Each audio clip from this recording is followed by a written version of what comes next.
First, the candidates will give a 7-minute speech. Before that, their proposal will give a 3-minute speech, and then the candidate will give a 7-minute speech. Okay, I will strictly control the time via this. Okay, no ice cream, but yeah. Okay, because today there will be a lot of people, so time is of utmost important. So after the candidate deliver his or her speech, they will come back. This year we will take away the individual Q&A part. We will move all the questions right at the end. So if you have any questions with regards to any candidate or any groups of candidates, you can feel free to ask them right at the end. So I'll suggest if you have any questions, you can take down via your phone such that you won't forget your questions. Okay, so without further ado, I will move on to the candidate itself. Okay, first candidate for today. Hey, my mouse not working. Okay, first candidate for today is running for the position of media director. He is Yao Xing from C110. His proposal is Miss Lim Ka-woon from B304 and Colin Xie from C103. So without further ado, can we have the proposal of Yao Xing, who is Ka-woon, to say a few words about Yao Xing. Ka-woon, please. Thank you, Gary. Hi everyone, my name is Ka-woon, year 4, and today I'm proposing Yao Xing for the position of the media director. Okay, I believe that Yao Xing is the best candidate for this position because he has a very good understanding of the technical comms in Yusof. This year he's the head of AudioWorks, and so he knows AudioWorks inside out. And he's also in the EW video wing. The DP opening video is done by him. But knowing the technical comms well is not enough to be in the JCRC. To be inside the JCRC, the candidate has to have a good grasp of how Yusof Hall works. So I am confident to say that Yao Xing meets this criteria because he doesn't only work in technical comms, he also liaises with different committees like DP, SPT, EHOP, and he himself is also in Road Relay and was in GreenCom and REC before. Those who have worked with him will know that Yao Xing is always very on the ball. He's always punctual for meetings. He is always very quick to reply his emails, and he's always easily contactable via any means. This kind of work attitude tells you that he's a very responsible person, and you can trust him to be accountable to his people. From my experience, right, Yusof Choir had a very easy time working with AudioWorks, and I think that he has led his team well this year. Yao Xing is actually very active in Hall from the moment he joined Yusof. Why do I know? Because he is my freshie in my OG 2 years ago. So in the OG, right, I remember he was always stepping up to represent the OG in all the games, and he always initiate conversations to get to know other people. So I feel that if Yao Xing is elected into the JCRC, he will add a lot of diversity and different viewpoints to the new team. But he's such a nice person to work with that he can fit right into any group. Okay, so first, he knows the hall well. Second, he has a good work attitude. And on top of that, as we know, as the media director, you need to be familiar with all the different communication channels in hall so that all the news gets to the residents. So no need to worry because Yao Xing uses Facebook and he also is always on WhatsApp. Okay, last but not least, Yao Xing has a few important personal qualities that I feel makes him suitable to be in the JCRC. I worked with him in the Yusof Heritage Committee this year, and he always delivers his work on time, and he always meets the goals that we set. Although he is not my vice head, but he always tries to look at the bigger picture, and he tries to understand my point of view as the comm head.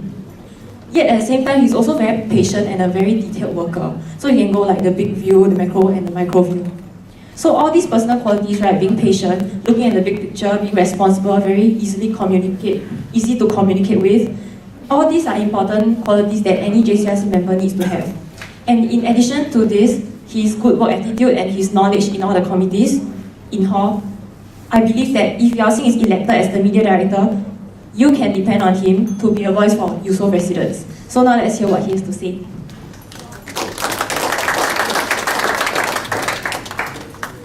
Thank you, Gary. Thank you, Ka-woon and Colin. Good evening, ladies and gentlemen. I'm Yao Xing, Year 2, Faculty of Engineering, currently living in C Block, Tonight, I'm running for the position of media director. So based on my own understanding of media director, there are totally 3 roles to play. First, as a JCRC member. Second, as a student leader in Yusuf Hall. And last but not least, a bridge between JCRC office and the 3 committee on the media, which is publication, Yusuf Works, and Audio Works. So why media director? Personally, I'd like to work out of my comfort zone, and I see JCRC as a good challenge, good opportunity to challenge myself and to serve my fellow Yusuf friends better. And so why me as a media director?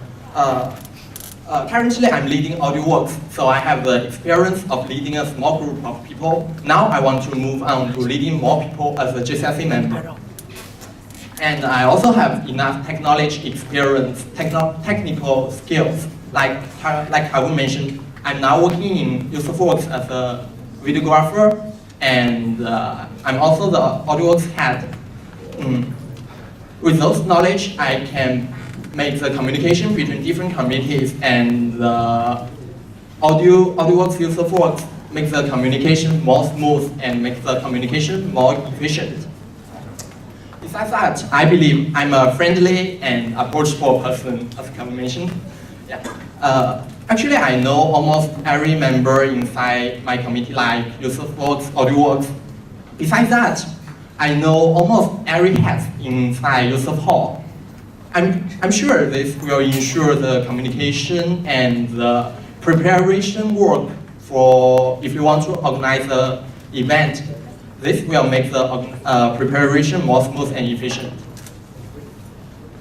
So let's move on to a few problems I support for the committee on the media. There are 2 major problems. First is people are not aware of what this 3 committee is doing. Second one is communication between committees is not efficient. In order to address these 2 problems, I will give 2 solutions. First one is to reconstruct the structure of committees, which is Yusuf Works and Audio Works. For easy example, Yusuf Works, the video wing, photo wing, and Audio Works, these 3 wings and committees, usually their job scope are overlap with each other. Like for tonight, we have an election rally. We have Yusuf Works video wing here to take video.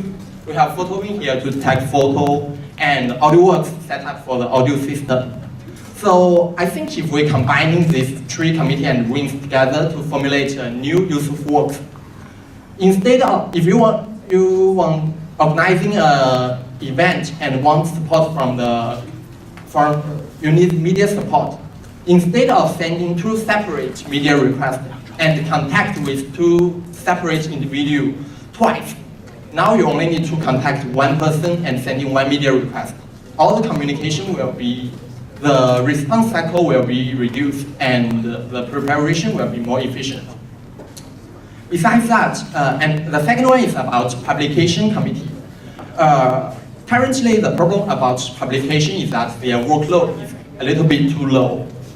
What I'm thinking is, as Jianle mentioned before in his rally, he wants to take out all the publication part from each committee to formulate a new committee like a secretary to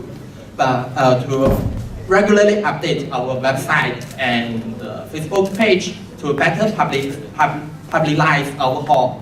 Instead, what I'm thinking is that we still take part the publicity part, and combine them together with publication committee, which means we are enlarge the job scope of publication. Instead of writing articles for yearbook only, now publication will do all the publicity for each committee, will regularly update our hall website, our Facebook page, maybe Instagram if possible. And in this way, we can better promote our hall and attract more junior, more freshie, more GC students to be part of our Yusuf family. Okay, I think that's all I'm planning to do if I get elected as a media director. And now hopefully I will receive your support. With that, I will end my speech. Thank you for your time. Okay, thank you, Yao-Sing. So next, we'll move on to the next position. The next position is for Finance Director. So for Finance Director, the candidate that is running for this JCRC election is Xing Jia Wei from A212. So her proposal for this election is Kulatep Trakutam from E402. The seconder is Jia Qi from B313. So without further ado, can we invite Kulatep to say a few words about Jia Wei? Kulatep, please. 他都让你拍照相机的人问你在哪吃的。 Hey, hi everyone. I'm Kulatep Prakuntham. Yeah, as you all know, I'm in content this year. So, yeah. Jia Wei is one of my members. Yeah, and then work with her for 1 whole year already, so I know how she works and like what kind of qualities she has. I would say that she is one of the most committed members in Wincom lah. I would say that. I would dare to say that. Because like I can list down all the positive qualities from her lah, like responsibility. She's a very responsible person, hardworking person, etc. etc. But the thing that I feel that the JCRC should have and any other leader should have is that a courage to take initiative. Like this JCRC election rally, right? There are 4 fascists, and I really respect them in running this election. For this election, yeah. And yeah, I think that is really very hard to find in people nowadays. I myself also don't have this kind of quality. That's why I'm not running for any position. Yeah, I will admit, really, serious. Yeah. So yeah, that is one of the most important things that I look at. Yeah. With that, I will pass on the mic to her, and she will say more about herself. Thank you. Don't be so harsh on yourself, okay?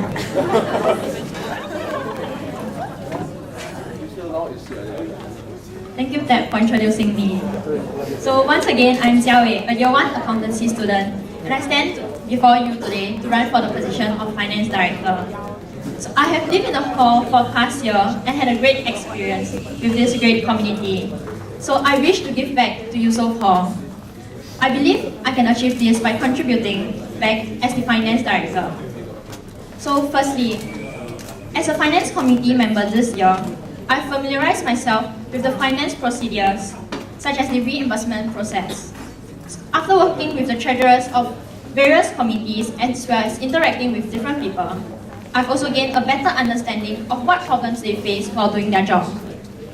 So at the start of the semester, our current Finance Director, Jia Jing, gave a briefing and finance booklet as a guide on how to complete these finance forms. Nonetheless, it is still too difficult as there are too many items to remember. What I propose is to further simplify the instructions. So most importantly, to have sample forms included. So the committee members, committee heads and treasurers will be able to refer to them and complete the forms more easily. So this will be able to largely reduce the amount of time that mostly occurs because of the back and forth bouncing of the forms between the com heads as well as the finance com members.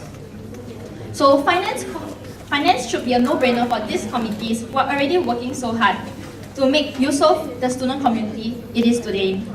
So as Finance Director, I feel that helping out with this process is very meaningful. So at the same time, another issue faced by these committee heads would be that they have to fork out large initial sums from their pockets to pay for these events organized for youth Soviets. What I would recommend is for the Finance Committee members to work more closely with the various committees. So these Finance Com representatives will be made more aware of the events that the committees will be organizing. Then, in preparation, for example, in preparation of the upcoming block supper, they will be able to take the initiative to contact the respective com heads to remind them to apply for cash advance, especially for large sums. So, above, I've outlined 2 goals that I wish to achieve as the Finance Director. To simplify the reimbursement process, as well as for the Finance Com representatives to work much more closely with the com heads. So next, I will now share more about myself. As an accountancy student, principles such as competency and integrity will form the heart of my work. With an eye for detail, I will ensure you that I will be extremely careful in checking the forms for any errors. I will also ensure better training for the Finance Com representatives so as to smoothen the process of checking forms. So when the process is shortened, this will be able to ensure that people are able to get back their funds more quickly. So previously, I've been the chairperson of a Sustainable Development Youth Convention. This has led me to gain experience in heading a committee, managing events, and handling large groups of people. So at the same time, I see myself as a team player, providing a critical eye to the decision making process. Hence, I'm confident that I will be able to serve the student body of Yusofians well. Once again, let me re-emphasize why am I running for the position of Finance Director. I feel that I will be able to contribute back to her as Finance Director to simplify this process. And so, as a JCRC member, I also hope to be able to serve the community. So, hope that you'll be able to support me as the Finance Director. Thank you.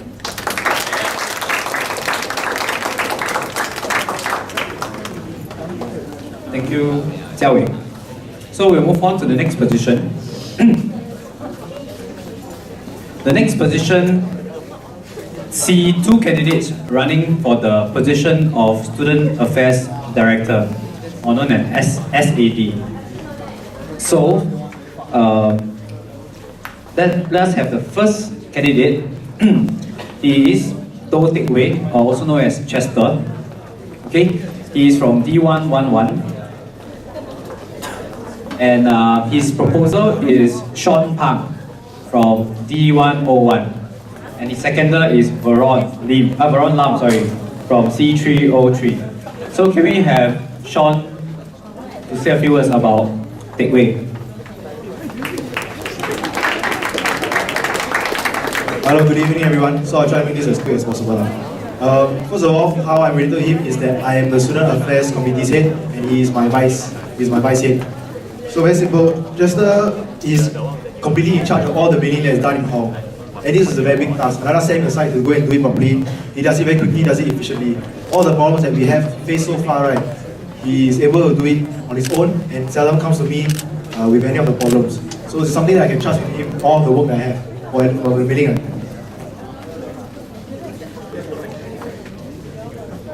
His work habits is that he takes the initiative. Whenever I have a problem, I have something involved, I have a new supper coming up, he takes the initiative to take over what kind of job he can do. He's always ready to help. He does not shun away any work. And working with him is very easy because he's very upfront with any problems he faces.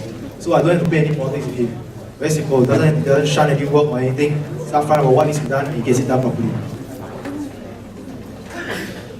Another thing about Chester is that most people don't really know him very well. So they will find him extremely provocative sometimes. But once you get to know him, right, he's very easy to work with. He jokes around a lot and doesn't speak very good English. That's beside the point. But yes, basically put it across, right. He's the kind of person that I can trust to put in any job in any workforce. If I put him as he's my SAD head, I trust him. I don't have any problems working with him. Thanks.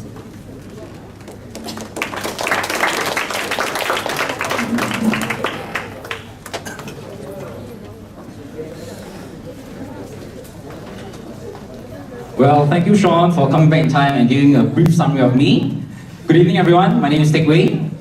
I'm a freshman from the Faculty of Science. Some of you may know me from Frisbee, DP Sets, SPT, SAC. For those of you who do not know, SPT and SAC are both committees under the Student Affairs Director. In SPT, I was in both publicity as well as the programs team. Whereas in SAC, I work as the Vice Chairperson. My role was to support the vice chairperson whenever he's not around. Just like how Sean Pang wasn't able to come help set up special supper today, I was actually here just now earlier to help set it up. Today, I'm here hoping to persuade you guys to consider me as a potential candidate for the role of Student Affairs Director in the upcoming JCRC election. For those of you who do not know me, I'm a very straightforward person. I don't like to beat around the bush. I am not afraid to say things you don't want to hear. I'm not afraid to ask the difficult questions.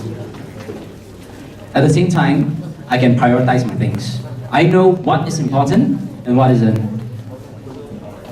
At the end of the day, I may not have the ambition like Evangeline. I may not even have the creative mindset like Yang Sheng. But what I have is patience. The patience to listen to all your suggestions, whichever you have to provide. I know that this may sound corny, but if elected, I cannot promise you heaven or earth. What I can promise you is my commitment as the Student Affairs Director. Now I want to move on to my vision. Upon being the SAD, what I want to achieve. I want to erode cultural barriers among residents in Hall. Be it local students, local foreign students, or foreign exchange students.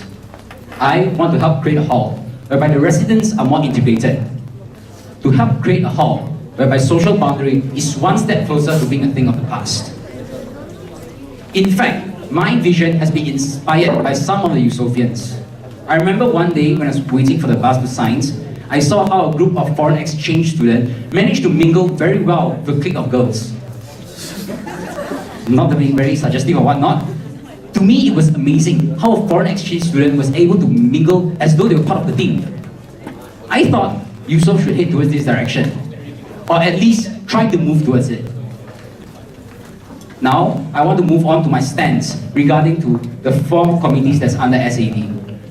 For those of you who do not know, there are actually 4 committees under the SAD, the SPT, SAC, IRC, and finally the Block Committee.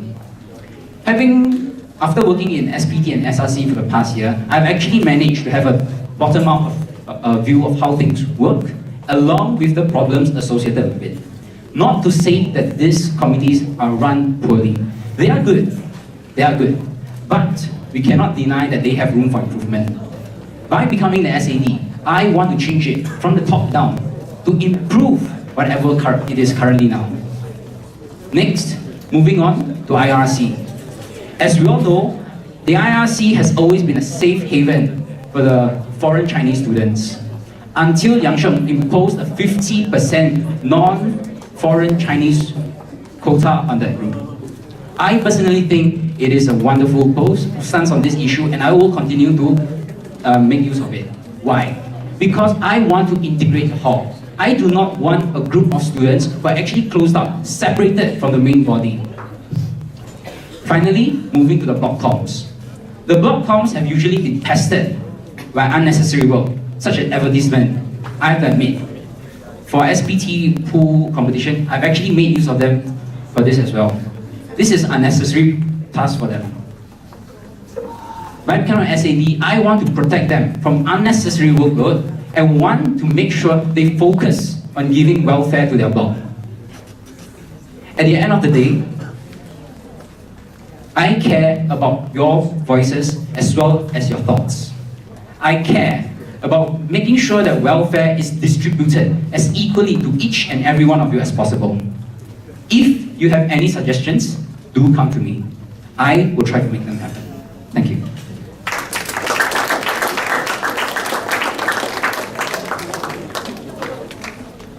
Okay, thank you, Teck Wei. The next candidate running for the same position of Student Affairs Director is Wafir Hidayat bin Ridwan from E104. Clearly very popular. Okay, he is proposed by Yun So, C421, as well as his seconder is Ryan Nikota from E118. So, without further ado, can we invite Yun So as a proposer to say a few words about Wafir? Okay, thanks, Mary. Okay, hello guys.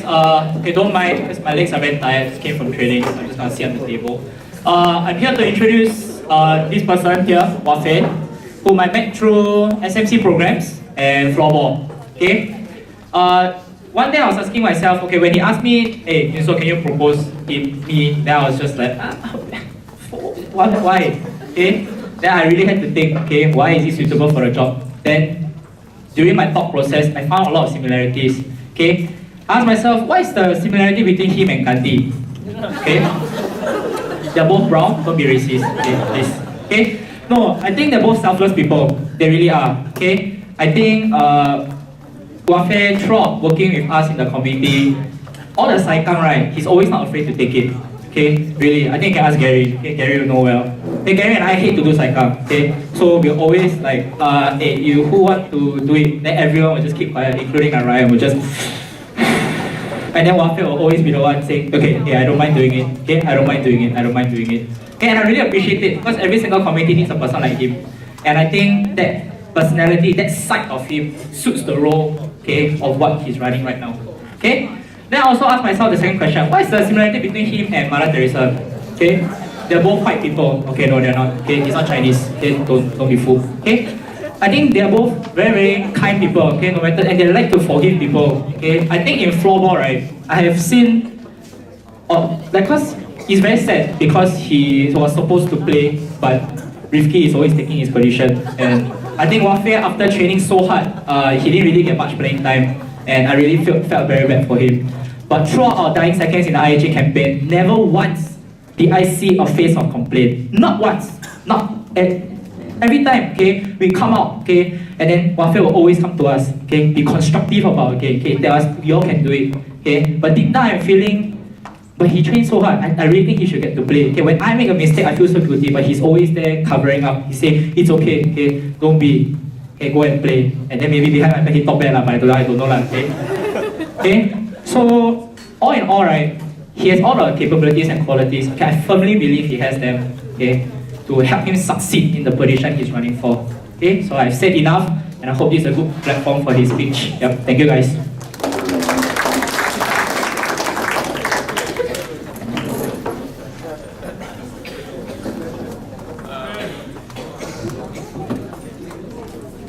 Okay, thanks you. So that's actually the first time I hear him talk nice things about me. Yeah.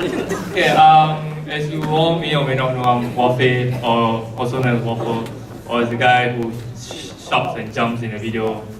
If you don't watch the video, I thank you and I appreciate if you don't watch it again. So yes, first and foremost, I want to thank each and every one of you for coming down at like 11 o'clock right now. I know you all have assignments and everything, so I really appreciate for you to come down and actually hear what our candidates have to say. It's actually aware, at least I know the political awareness of our hall is not that bad. Yeah. So actually honestly I thought of making a speech, making a script, but I told myself, that's just not me. So if you want to know who you're voting for, it shouldn't be through a script. That's why I'm not really going to do it. I'm not. It's not just to wow you guys, it's just that I believe I'm not the guy who plans things that thoroughly so that I can just wow you through a piece of paper. No. For me, as a person, I'm a spontaneous person. I am very outgoing, outspoken. If you all know me, I really on the ground, I talk to people. They know me, I know them, I say hi, say bye. And they make fun of me, I try to make fun back, I always fail. Yeah, so as you can see, I am an outlook. Why you should vote for me is because as an SAD, this person should be on the ground. This person should know people, this person should have the capability to reach out to people that just came in, or reach out to people that normal people are really hesitant to really talk to. And I believe I'm the person that's suitable for the role. Okay. Now let me tell you a story about this SAD position. Because I've been thinking about helping out the hall. Actually, I first came into Yusof. I feel that Yusof has been really the shaping tool, the tool that really shaped me as a person right here, right now. Because before I came in, I told myself, I maybe not sure should I do any like leadership position.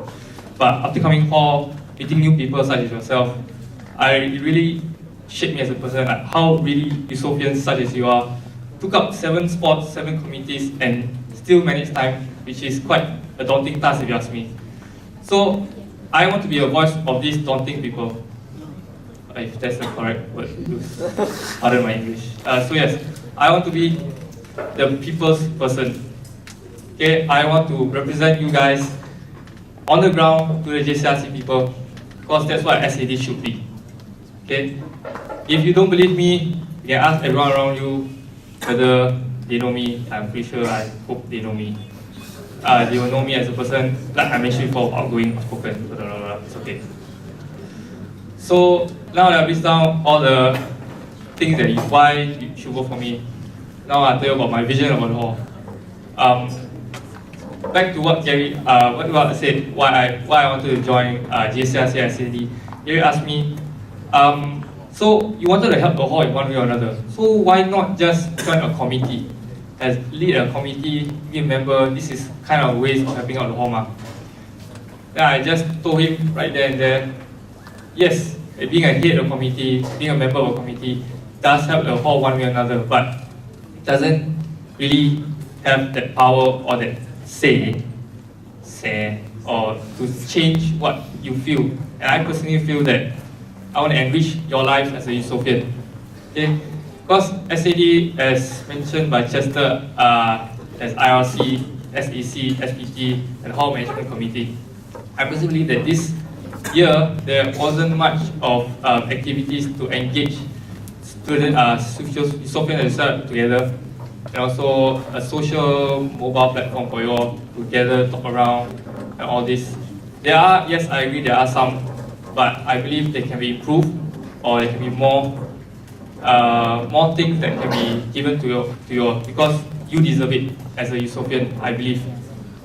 We JCRC people should listen to you, because you meet up the top of Yusof. And as the SAD, I want to be the voice for you all. And as a vision, I want to make hall life for you a more enriching experience. And the new freshies who come in, they don't want to change their mind and go U-Town or whatever. They want to stay in hall and feel the hall life that we all are expecting. Because honestly, I haven't felt it that much yet. And I hope through JCRC, I will feel the hall experience, and I hope you all will feel the hall experience that my vision hopefully will come up. Although my plans have not been really constructed yet, because I myself admit I need to know how the ground works, how the JCRC works, and how the hall works as a whole. Once I get that down, I promise you that I will make things work. A hall life that's more enriching and more healthy living. Sorry, I have blank space. So yes, I've said more than enough. I thank you for your time, and I hope you stay on to listen to the rest of our candidates. Thank you.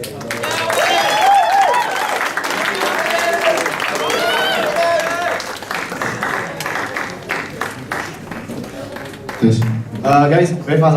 As you see, we're going to clear up the food soon. The guys have come to clear already. So whatever you all want, let's go and take first, please. You all have like 6 minutes to take whatever you all want. No more already. Thank you. For those, because they are clearing the food, so anyone that wants to take the food, right, just take it with you and then sit down and listen to the other speeches. And those at the back, I think you all can move forward. Sit on the chair. Okay, why not we take a 5-minute break for now? We go toilet, go take our food, we come back in 5 minutes. Thank you. Guys, settle down please, thank you. Settle down.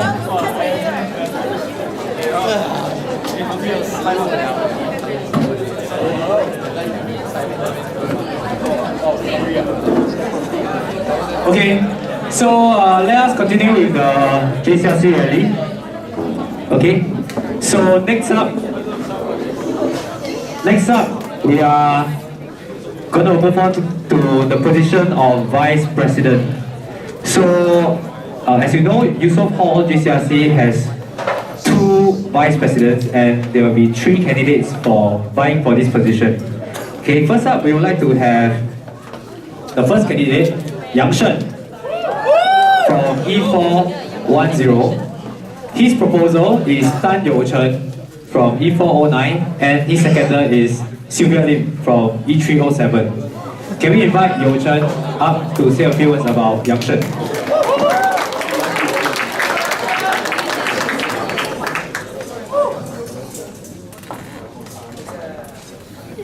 Okay, good evening everybody, I'm Youchen from E Block, currently in Year 3 Economics.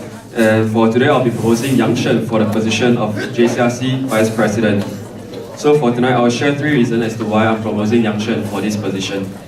Firstly, Yang Shen is currently in the 27th JCRC serving as the Student Affairs Director. So this gives him prior advantage in knowing how does the JCRC function, and this continuity of blood is important as it can really reduce the time taken for the new batch of JCRC office holders to settle down and work for the hall and all of us. Secondly, Yang Shen has also been participating actively in all forms of activities in hall, including DP, sports, committees, voluntary corps, as well as drama fairs and rec. So by involving himself in such a wide range of activities, I believe he will be in the best position to know the concerns of all the various groups. This is important because his role as the Vice President requires him to take charge of some of these groups under his portfolio. And last but not least, the most important point would be how Yang Shen performs and acts as a Yusofian. He is someone who is able to connect with various and diverse group of Yusofians, and me myself being in my 3rd year in Yusof, one of my biggest fears is that our JCRC is unable to connect and relate to different groups of people in hall. So by having someone like Yang Shen, who is so approachable and dynamic, and with a wide range of activities, I believe that he will be a valuable asset to the JCRC, and this can help them to improve the lives of all Yusofians. Thank you.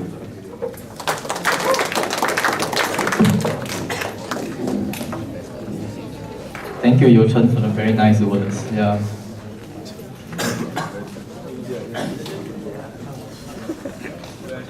Sorry, I need a script. If not, in Chinese already. Okay, so good evening everyone, I'm Yang Shen. I'm Year 2 Global Studies, Year 3 majoring in Hall. So I'll keep this short and simple, alright? There's 2 reasons why I'm actually running for Vice President, okay? Number 1, because I intend to carry on whatever the current JCRC is leaving behind. So, before I continue, I'll tell you all a story, alright? Okay, imagine there's a certain CCA in Yusof Hall, it's very slack. So many people go and join the CCA. So the members get points very easily. So other people, they hear about it, they very scared, so they start going around asking for points. So sooner or later, there's some form of corruption going on somewhere, okay? So the points 40 become 50, become blah blah blah, whatever. So more people start to tanhu for all these points. So in the end, the cutoff very high.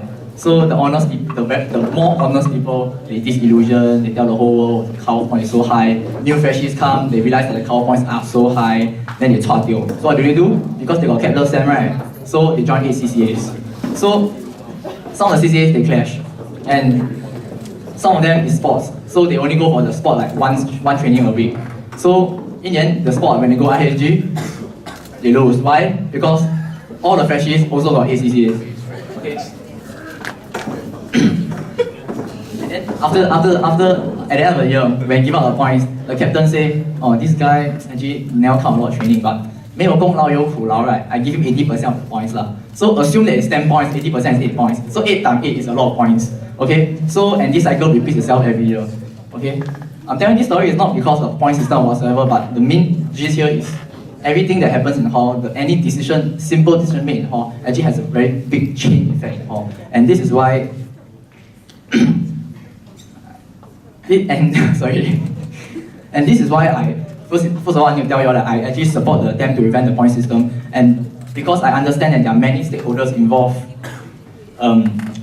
in this whole process. So that's why you need someone who is closer to the ground and who understands the ground. And I believe I am quite close to the ground. Yeah.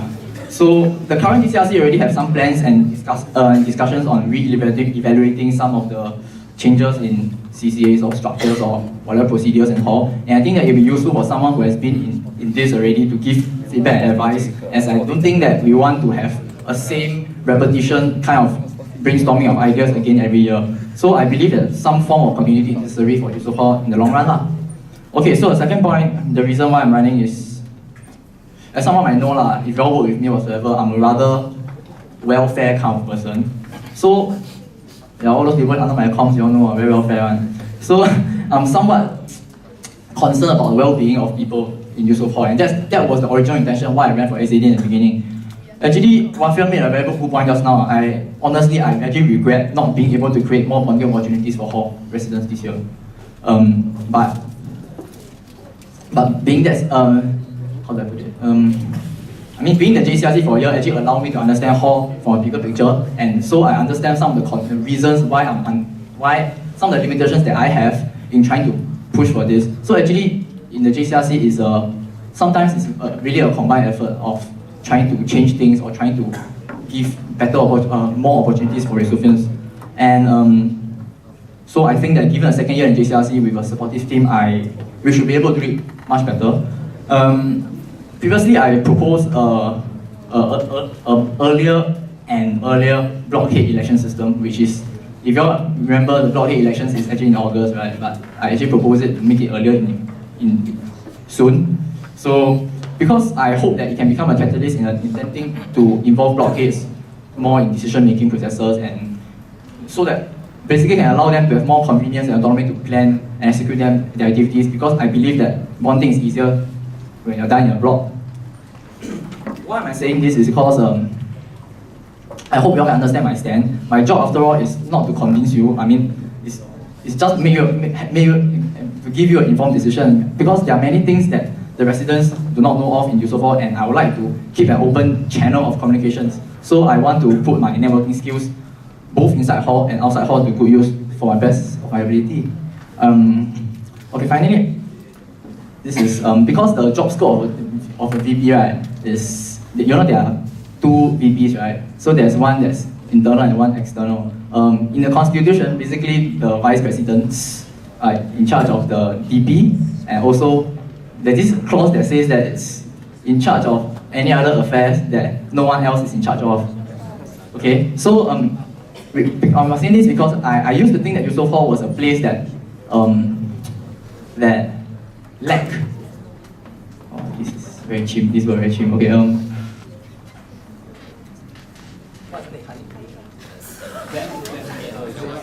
yeah, substance. Yes. Okay. Okay, why did I say so is because I remember last year, the day when we lost IHG, everyone was the mood of the hall for the period of time was very, very down. And then it was really like a very tough year. So, but this year, when I first started this year, I look at all the freshies, I see a lot of promising freshmen. And I guess we agree that this year actually started with a very...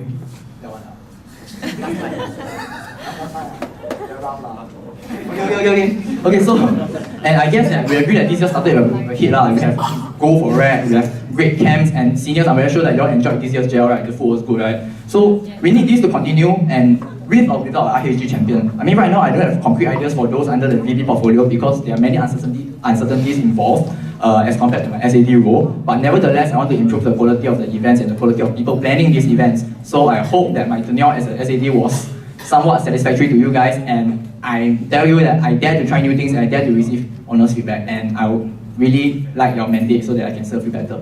谢谢.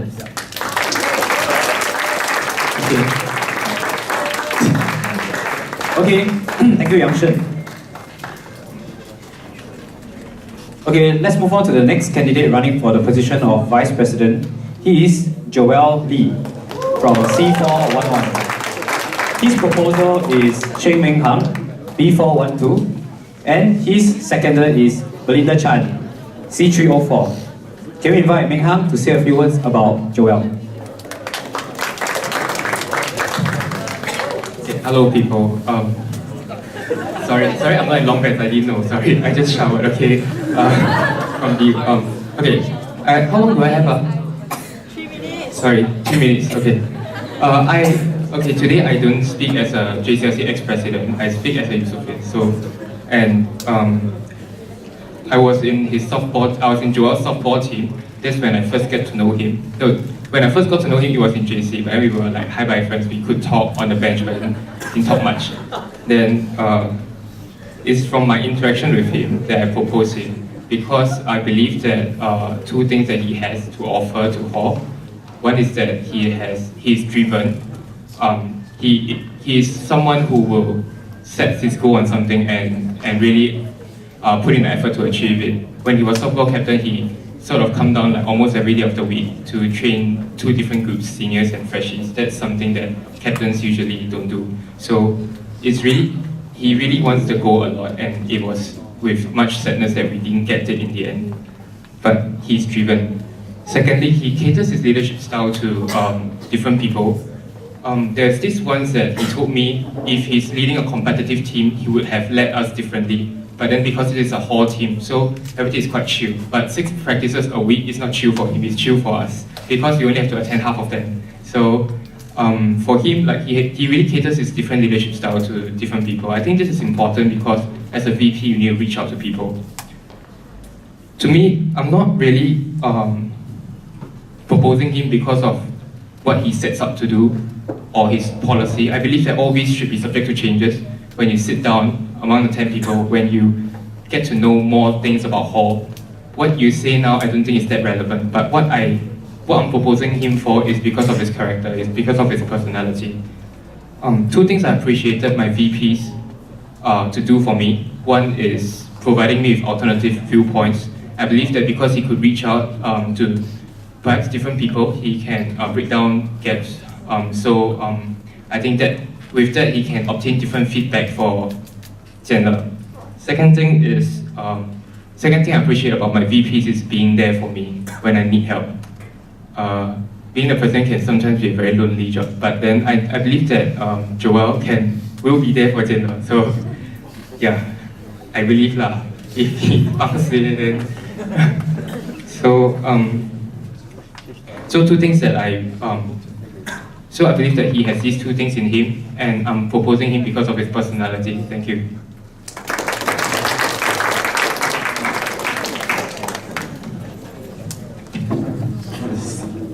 Yes, thank you, Beng Hang. Okay, so good evening everyone. I'm Jin Joel. I'm from C Block Econs major, and today I'm running for the position of Vice President. So let me first start about what makes me motivated to run for Vice President today. Okay, I'm sure like every single one of you seated here, we feel for the hall. We call this hall our home, and we are proud of the hall. And I would say that this hall currently is undergoing some sort of identity crisis. Okay, why do I say that? Okay, this hall, we were once proud of 3 things, like what Taylor mentioned in his rally before: IHG, DP, Chingay. We're always being associated with being a sports hall, but everybody knows that we're actually very established in our cultural scene as well, with mind-blowing performances from DP year after year, performances in DU that is like equally mind-blowing, performance during open house for Dante, and in our service side, being featured in NUS 110, expats raising more and more money every year. In essence, okay, we are a hall of excellence, and we are proud to call ourselves Yusofians. Okay, so in these 2 years in Yusof, actually we witnessed us losing our 7-year record of IHG. DP actually struggles to get funds from Hall, and nobody knows what's going to happen to DP next year. Chingay is being cancelled by OSA for next year. And together with the current proposal from the SCRC to cap our CCAs at 3, it's extremely difficult for us to retain any more talents in Hall. So, in this sense, right, you can see that the direction of Hall is going towards harmony instead of excellence.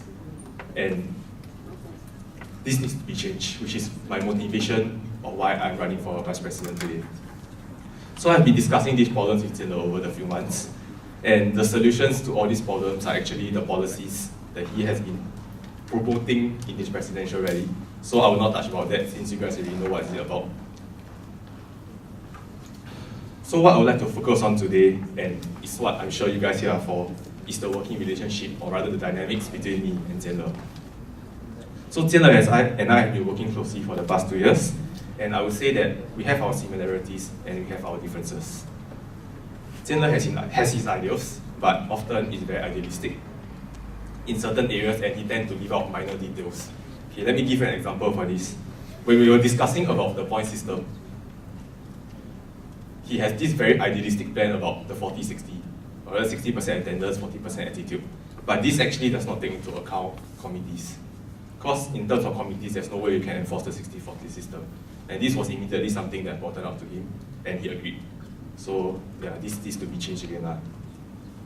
Then there are also many other points of concern, such as some characteristics or traits that the point system cannot capture. And this also needs to be worked on. So there are also actually points that we all agree on, such as the block culture. Like, we want to enforce a strong block culture so that it will translate onto a stronger hall culture. And okay, in terms of character, I feel that both me and Jianle are actually very approachable, and we are very open to criticism. So okay, this brings me to the next point about diversity and dynamics. Okay, one point of concern that is often reflected to me when I talk to people about me running for vice president was that Jianle and I are from the same block, and there might be over-representation of our interest group.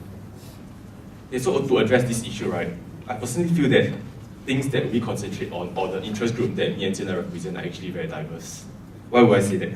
Okay, Jianle tends to focus a lot on sports and block culture, while for myself, surprisingly, I tend to focus a lot on dance and the committee side. Okay, just to give you an example, in the midst of our discussion, right, one of my proposals to him was actually to adjust the points for dancers in DB and DU, just to make the system fairer.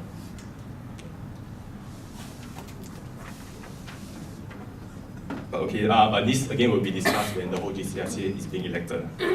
So it's also proven between me and Jianle from working in expats and in .com that we have very good working dynamics. And we know that president and vice president are going to work very closely for the next year if I'm being elected for JCRC. So, yeah, which makes, okay, this brings the next point, makes dynamics paramount for an efficient and effective JCRC. So, in conclusion, right, with these dynamics and the differences in viewpoints between Jianle and mine, and together with both of us being open to criticism and suggestions, I'm sure we will be able to have an effective and efficient JCRC to be able to serve the best interests of the hall if I'm being elected today. Thank you. Thank you, Joel.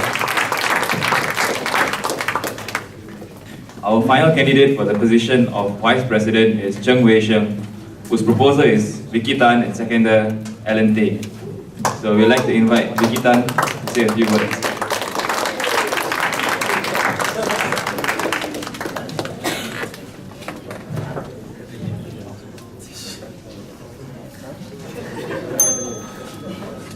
Okay, hi, I'm Vicky. I'm from D Block and I'm my second year. So I'm here today as Wei Sheng's proposer. Okay, just to give you all a bit of background, I first met Wei Sheng when we were freshies, and he was my OGL for Arts O Week. And then after that, subsequently, we worked together in HPB, and now he's the head of HPB as well. So, okay, I think most people will agree that Wei Sheng is quite of a natural leader, and that he's someone full of confidence. So through working with him in HPB, right, I've come to realize that he's the kind of leader to carry through the entire comm, like, no matter like whatever you're going through, he will see through the end of it along with his comm members. So he wouldn't just throw you a specific task and then expect you to drown on your own. Yeah, so for example, right, like, I was a subcomm head for, what's it called, Open Day booth design. Yeah, and then there were many problems that cropped up in between, but then Wei Sheng was always there to give his opinion. And then sometimes we had to stay up till very late at the rec area to do up design. But he's not really like good at design lah, but then like, so he just had to sit there. Then we told him to just leave, and then he said no. And then he said, yeah, so he would just hang around us to make sure that he's always behind us in terms of moral support. And he would say like very corny things like, you all pang gang, then I can pang gang, we all pang gang together. Then he would just sit there with us until like super late at night. Yeah, he's that kind of person that he just won't teach you lah. Yep. And then he will also like constantly reassure and encourage us. Actually, more specifically me, especially when like, you know, when you come out with like booth designs and then the structure doesn't work and whatnot. Then because he's the kind of person to believe that encouraging words will motivate people to do their best. Yeah, he's the kind of person lah. Yeah.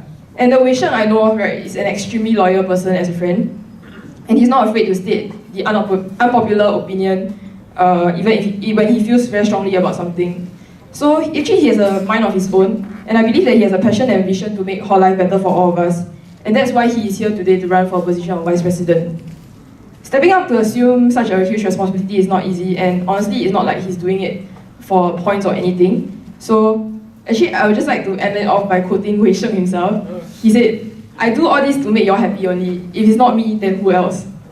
Yeah, so on behalf of our HPB Lauta, I just appeal to all of you to give him your attention for the next 10 minutes so that he can convince you all himself. Thank you. Thank you, Vicky. This is also the first time I hear Vicky say nice things about me. Good evening, Yusofians. I'm Wei Sheng. I'm from C Block and I'm currently year 2 studying econs. I know each and every candidate that is here right now, they want to give back to hall, that they want to serve to the hall, and I'm no exception. But not only do I want to serve the hall, I also want to make your stay in Yusof Hall a memorable one. It's like what Vicky said, I'll tell my HPB com. 你们开心就好了，我做这个 com 只是给你们开心而已。Which is like loosely translated, you're happy, okay already. I do this com is to make you happy. Which I think is true. We have to do open day. We have to do Yusof experience, which was previously known as exposure camp. And today, I believe that each of them is very happy and they give their best when they help out in HPB. And in return, when they help out for hall, they give their best and they don't feel that it's a chore to give back to Yusof. They don't feel that it's saikang, which I believe that this can also apply to Yusof Hall. Every Yusofian stayed, not because IHG and DP is of course a factor they consider, like they want to win IHG, they want to do a good performance for DP. But honestly, you can do this in any other hall. So why Yusof Hall? Yusof Hall is because all your friends are here. You all want to do this together because your friends are here and you want to win together. And that is what most of the seniors here feel. And that's why they stay in all 4 years. But I believe that some of the Yusofians still do not feel this kind of passion. And I want to bring it to the Yusofians to actually feel this kind of, to actually have this experience so that they'll be able to give more to Yusof Hall. Because honestly, whenever I speak to Jianle, we feel that there's a lot of potential each and every Yusofian can give. So why are they not giving more?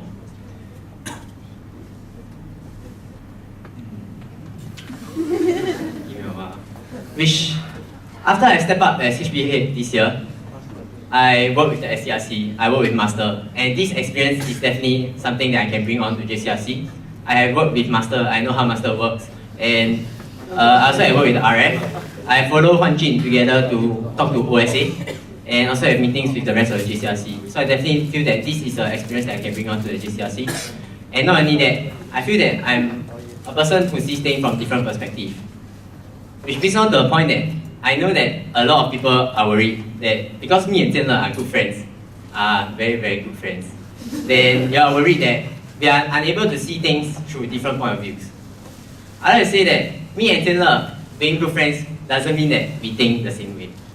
It means that we have good working dynamics. I can immediately know what Jianle wants. Sometimes when you all talk to Jianle, because his English is very lousy, you all don't know what he's trying to convey.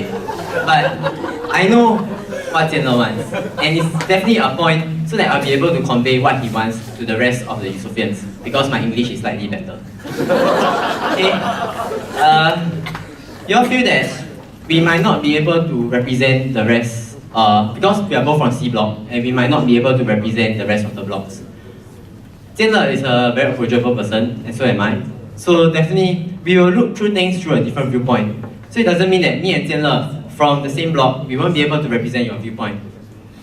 It just means that me and Jianle, we are good friends, we are able to bring our working dynamics to another level. I know what Jianle wants, I know how he works. So it's definitely a good working point so that our working dynamics can be able to do together. The JCRC tenure is only 1 year. In 1 year, honestly, you want to do a lot of change, it's impossible. But if we have good working dynamics, the changes that we can bring to Yusof will definitely be faster, will definitely be more efficient. It's not easy to bring over 1 change. Furthermore, Jianle wants to bring 4 changes. So, working dynamics will definitely play a part here. It's not easy Because Jianle wants to bring 4 changes. If there are conflicts and unneeded miscommunication, it will happen. When I was in Hwa Chong, we had to wear this thing called a collar pin, and I lost mine, so I don't wear it to school. Then my teacher asked me, "Hey, Rachel, where's your collar pin?" And then I'll say, "I lost it. And my one." Then she will say, "Rachel, Hwa Chong reputation today is not because of what we did in the past. It's because every single of you Hwa Chongian is back to school. And today, I would like to tell each and every Yusofian, Yuso's reputation is not because of what we did in the past. No matter what we did in the past, it doesn't matter. It's because of each and every Yusofian that's sitting down here brings to Yusof. And I hope that you all will vote for me to be president so that I can be the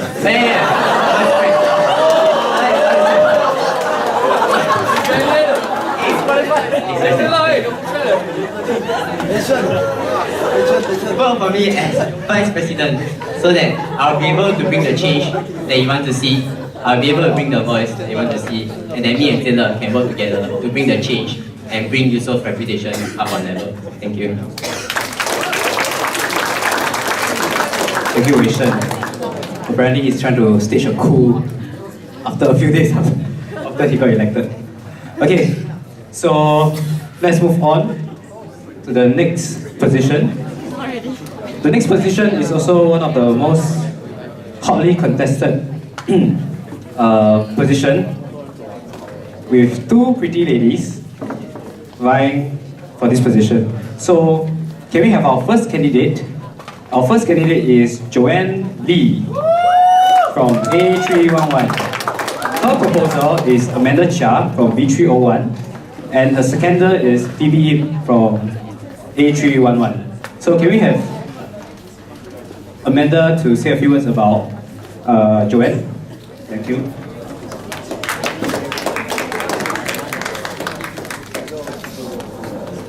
Hi guys, sorry, my voice is a bit hoarse right now. Okay, I first met Joanne and we were put into the same icons for the DP. So, and I believe that the attitude that one shows during dance practices greatly shows one's character. So whenever she faced problems when executing steps, she'll try her very best to try to improve on it, and she will keep trying until it's perfect. So, and I think this is, and she's not afraid to admit her flaws and stuff like that. And I think this is one of the aspects that is important as a PAD, to be humble in terms of admitting imperfections and having the drive to constantly improve.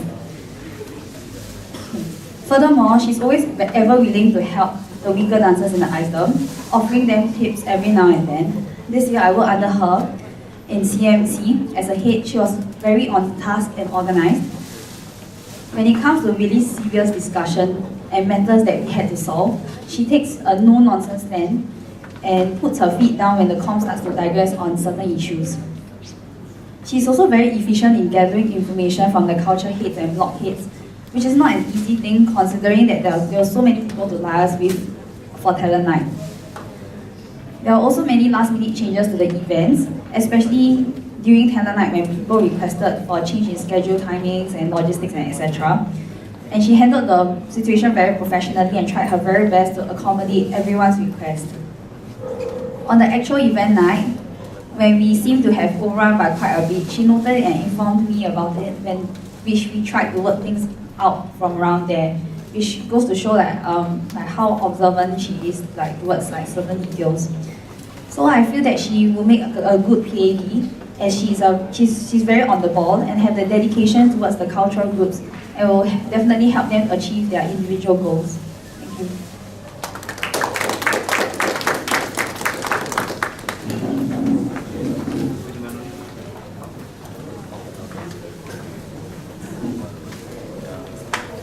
Hi guys, I'm Joanne. I'm from Faculty of Science and I'm majoring in computational biology. I don't think anyone knows what's that, so if you don't mind. I'm sorry I look a bit crazy now, but just still entertain me and listen to a bit of what I'm talking about. Okay, anyway, firstly, thank you all for coming down, especially my blog members and the dancers at the back. Thanks. Okay, but anyway, I really appreciate the support, and basically, firstly, I want to tell you why I want to run. So, like, I really enjoyed the hall life for the past 2 years, and I want to contribute back to hall. So, something that I know that I can make changes to, hopefully for the better lah. And I know that I'm not in any other cultural groups other than dance, which some of y'all might think that I'm not really qualified or capable to lead in terms of running for this position. But I think that being an experienced dancer, I believe that I know what it takes to actually make a cultural group work, all the behind the scenes work. So that is what I'm hoping that y'all will vote for me based on that. And I think that going for the more concrete stuff, so like I have some plans for the cultural groups this coming academic year if I'm elected. So for Yusof, right, we actually have very strong foundations for all cultural groups, and like the cultural groups are actually very much self-sufficient. So like there's not much that I want to improve on other than on the branding and the expertise of the groups itself. Because even though Yusof is very, like what Joel said, we're actually very established in terms of the cultural side, but mostly people, when they come to ask me during open house because I'm HPB, and they'll just ask, I heard that Yusof is a sports hall, like what if I don't do sports, this kind of thing. And there are actually a lot of people who want to try for cultural side, but it's just that because they are deterred by the fact that Yusof is known as a sports hall. And I think that trying to build the branding of the cultural side of the hall is actually going to help it a lot. Like it will at least not deter people from coming into the hall just because they heard that Yusof is a sports hall. One of the things that I would like to hope to introduce at least, will be like intra-hall showcases. There will be more avenues for the cultural groups to perform. I know some of the cultural groups have actually very little performance avenues that they can actually perform, like choir, because they require a lot of manpower. So like I think that is something that we can work towards, having an intra-hall showcase. And I think like something like this will actually garner the support of the halls better than having like a one-off event like let's say the combined hall concerts like Amplitude.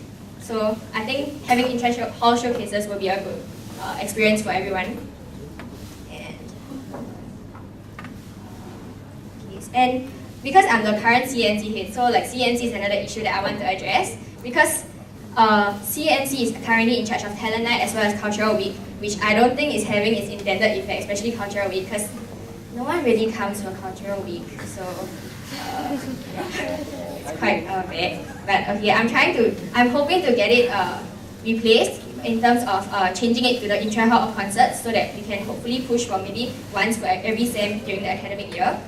So which is going to be more helpful than just having a cultural week when no one really comes and they just eat dinner.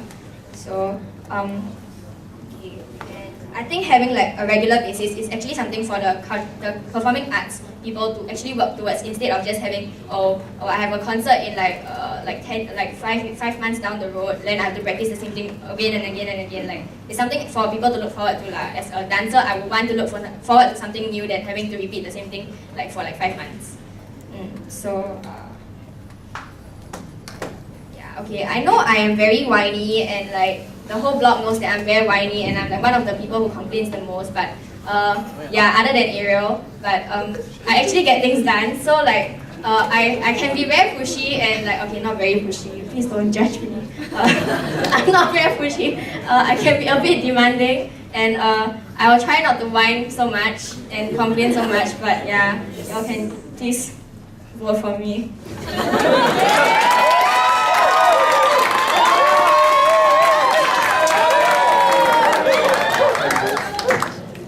Okay, thank you, Joanne. Next up, our second candidate for the position for Performing Arts Director, Pan Yiwen.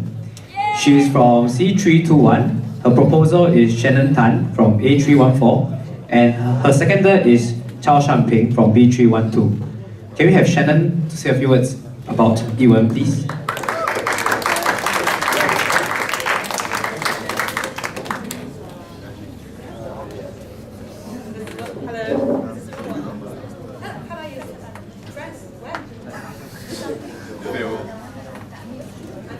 Hello. Oh, okay. Hello, Yusofians. Okay, so I'm the proposer for Fan Yiwen to be PAD. And just to give a bit of credibility to what I'm saying, just to give you a bit of background, I've been a Yusofian since I was year 1. I've been the head of drama and also the drama director in AY 1314. So It is my pleasure to be the proposer for Fan Yi-wen to be PAD. So how I've met Yi-wen is that she was my freshie. Not only was she my theatre studies freshie, but also a junior in Yusof Drama. We've acted together, we've danced together in Drama Fest, in DU, in DP, and over the years we've bonded with a shared passion for performing arts. We always have long discussions about how we can improve the cultural side in Hall and what are the difficulties that we face currently in Yusof. So we came to a consensus that there are difficulties that must be addressed. And we agree that the role of a PAD is not an easy one. And I'm very proud of her for her to step up and take on this role. So what I would like to say is that years ago, we took off Yusof as a sports hall. Now it's a sports and dance hall. The natural progression of how Yusof should be a sports and cultural hall. So as it stands right now, the cultural CCAs are actually facing quite a lot of problems. And it has been present for quite a long while. I won't touch on that, but I believe that Yi-wen will be a good PAD in effecting change in bringing the cultural sides up to par. So first of all, Yi-wen is a Yusofian, heavily involved in the cultural side. And she has understood the disparity between the CCAs. She's been a dancer, she's been an actor, she has been involved in a lot of cultural aspects. And I know for a fact that she's compassionate and driven and will go the extra mile in giving each cultural CCA the attention it deserves. And I also know her to be an extremely supportive friend. And she will undoubtedly show this kind of care and support that each cultural CCA needs in order to grow and be what it can be. Okay, I know it may seem very biased because I'm a drama person and it seems like, oh, I'm just championing someone from drama to take over, but it's not, okay? I want to say that I respect Yi-wen, not as an actor, not as a dancer, but as an artist and a performer. Her commitment to the craft is very obvious. When I see her in hall, she's always like, oh, I'm so tired, and I'm like, why are you so tired? You look like shit. And then she's like, oh, I have this performance, I'm dancing, I'm acting, I'm doing everything. And then it is a fact that she gives 100% and her commitment to any performing arts she undertakes. So it is my honor to nominate her for candidacy.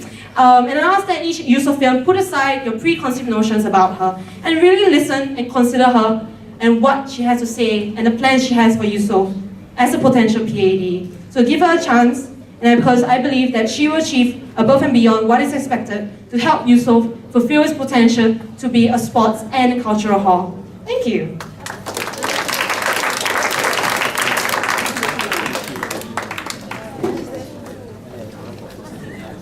Thank you, Shannon, for the beautiful speech. So, hi Yusofians, thank you for staying behind. I know it's really late and I'm really tired too, but I'm Yi-wen, currently year 2 studying at FASS, majoring in theatre studies, living in C Block, and I'm here standing as a candidate for your performing arts director. So, first of all, just to give you some background about myself, yes, I am a performer. I have performed in Drama Fest, DP, DU, REC, and besides hall, I do performances outside. So that's where I come in, where I say I'm really passionate about arts and the arts. So, and I feel that all of us here sitting in front of you are very motivated to stand and say that we want to be in the JCRC. And this motivation needs to last throughout the entire academic year. And now I'm here presenting to you my personal motivation, which will last me through. Being a PAD or being in any of the JCRC role is definitely not easy. And that's why I feel that it is very important to have the passion and motivation. Firstly, as a performer, I am passionate towards this craft. I'm passionate towards the art scene in Yusof Hall, towards NUS and Singapore itself. So I feel that this passion allows me to bring forth changes to the cultural scene in Yusof. As all of you know, the cultural scene in Yusof is really just dance. And drama is really negligible. And I see that as drama head this academic year. That being said, I would like to say that I'm intending, okay, this is really rushed by like making some concrete plans here, but one big motivation of me running for PAD is that I need to see a plan through, which is me demolishing drama club in Yusof. Not demolishing actually, but more of combining it with drama fest. Some of you may not know how drama fest and drama club works. So they're actually separate events, which shouldn't be the case. And many drama heads and drama fest producers actually see this problem for the past few years, yet nothing has been done about it because of the passing on of roles, and basically every time when the new successor comes on in Sem 1, nothing can be done about it because it's already underway. Drama Fest starts in July and happens in October, so no changes can be made in Sem 1. And here I'm standing here in Sem 2, making a change so that the next academic year onwards, this problem will be solved.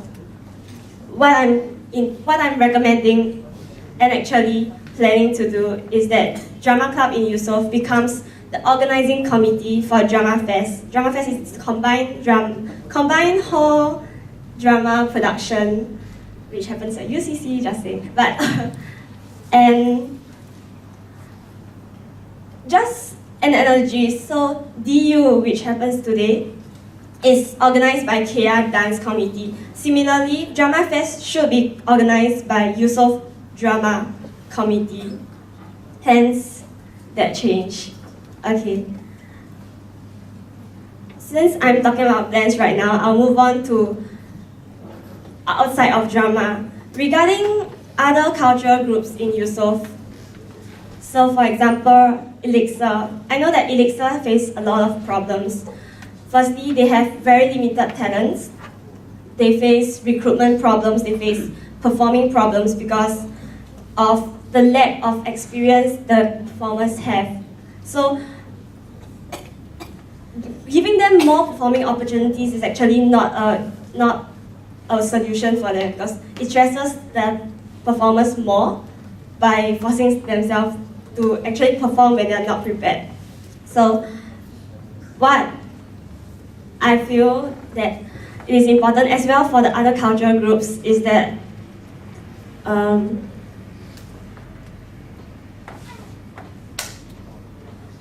recruitment of talents is very important.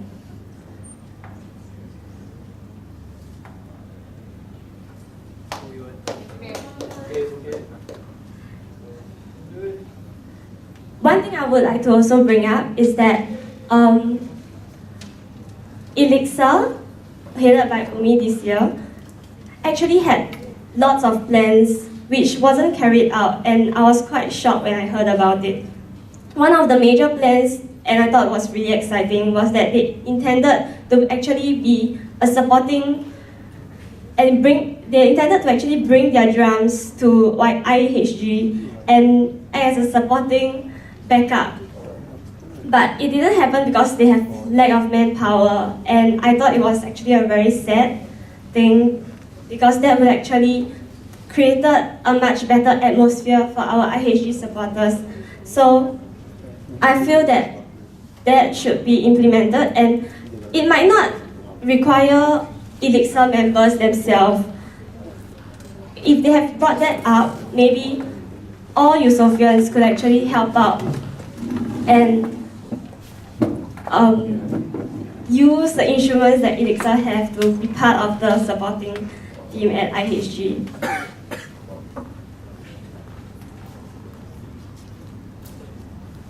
Sorry.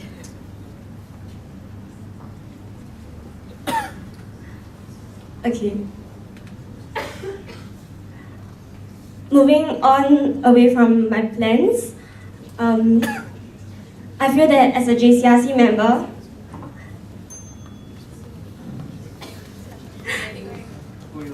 it is important that one is objective and has a questioning mind, and I feel that I can bring that to the table. Be it working with friends or working with people I don't know, believe that I will be unbiased and question their policy making process as well.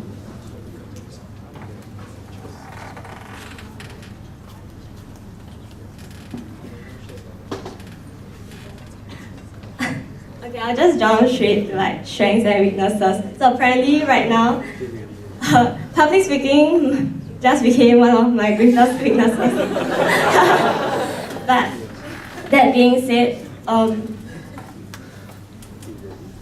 I would like to reinforce that my passion for the craft is still burning. My passion for the arts, for the cultural scene is still burning, and whether or not I speak well at this speech does not change that fact. Since I still have time, I will just share some weaknesses with you, because I cannot think of any more strengths that I have. So, as I said before, like I do performances outside, and I know that many of my friends think I'm heavily involved and dedicated to my work outside as a performer, as a theatre performer, as a dancer. But that being said, I just want to reinforce that those are ad hoc jobs, and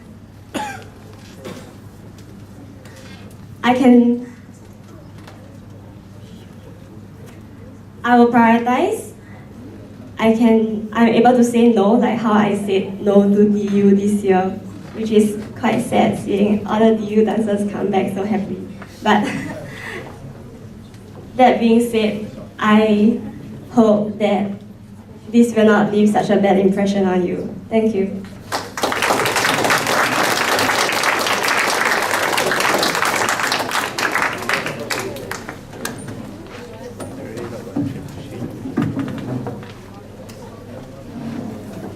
Thank you, Ewan. Okay, we have now come to the last position of the JCRC. It is the sports director. So we have 3 candidates running for the role of the sports director. First up, we will have Henry Lau from A409. His proposal is just Terry Tan Soon Lee, C405. And his seconder is Justin Nada from C404. Can we have Terry up to say a few words about Henry?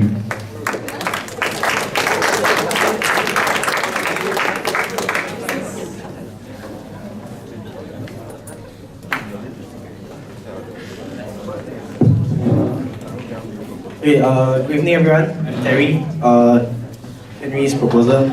So some of you might ask me, why would I propose Henry for this role? Honestly, I don't have a hard and fast answer, but I would like to bring up 2 of his personal traits in hopes to convince you that he is suitable for this role. So firstly, this guy right here, he's one hell of a competent guy. Okay, so he has never been one to shun away from responsibilities and always carries these responsibilities out to the best of his abilities. Okay, so in the Chinese saying goes, 好人做到底，送人送到西. I believe he exemplifies that very well. For those that are not Chinese, I'm sorry you asked around. I'm just saying he will always follow through his tasks all the way to the end, and he will do it to the best of his abilities. Okay, so if you ask people who are in the same band as him, the same committee, same sports team, or whichever the case is, I'm sure everyone will tell you this is one guy who is very committed to whatever he's doing. And I believe this is also why he was chosen to be flag head for the upcoming vacation. So I would say that this is one guy who always gives 100%, and probably why you always see him walking around the hall like a zombie. Okay, so secondly, the second thing that I want to bring up about him, this guy is one guy with a very strong burning passion for things that he loves to do. Okay, so why do I say that? He spends hours and hours training, researching on how to make himself improve, make his team improve as a sportsman. Maybe you can say it's because he was a canoeist from Hwa Chong. Maybe that's the way he has been trained to grow up. But you can ask his basketball captain, you can ask his softball captain. I'm sure both of them will say he's never the most talented player on the team, but definitely the most hardworking one, and definitely the most passionate one. So, to put this in better perspective, you have to look at what he does on a regular weekend. Okay, for those of you who don't know, he actually stays in on Saturdays and Sundays because his home is in Malaysia. So, he wakes up on a Saturday morning. After breakfast, he spends his whole morning cleaning up his softball equipment, making sure they are training ready. Then, after lunch, he spends his whole afternoon, the first half of the afternoon, watching basketball videos, watching how to improve his fundamentals and stuff like that. And actually spend the next half of the afternoon training all his fundamentals all the way until his body cannot take it anymore. In which, I'm sure if you stay in on weekend, you will see there's always this one lonely guy alone at the court, practicing his pitching, practicing his shooting, practicing his dribbling, whatever he can practice on his own, he will do it. So on Sundays, after he finishes his church, he comes back. You see him at the court again, doing the same thing over and over and over again, all the way until nighttime when he goes for basketball training.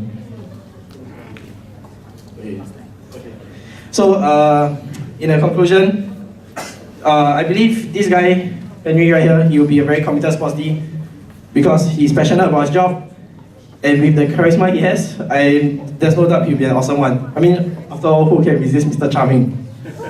That's all, thank you.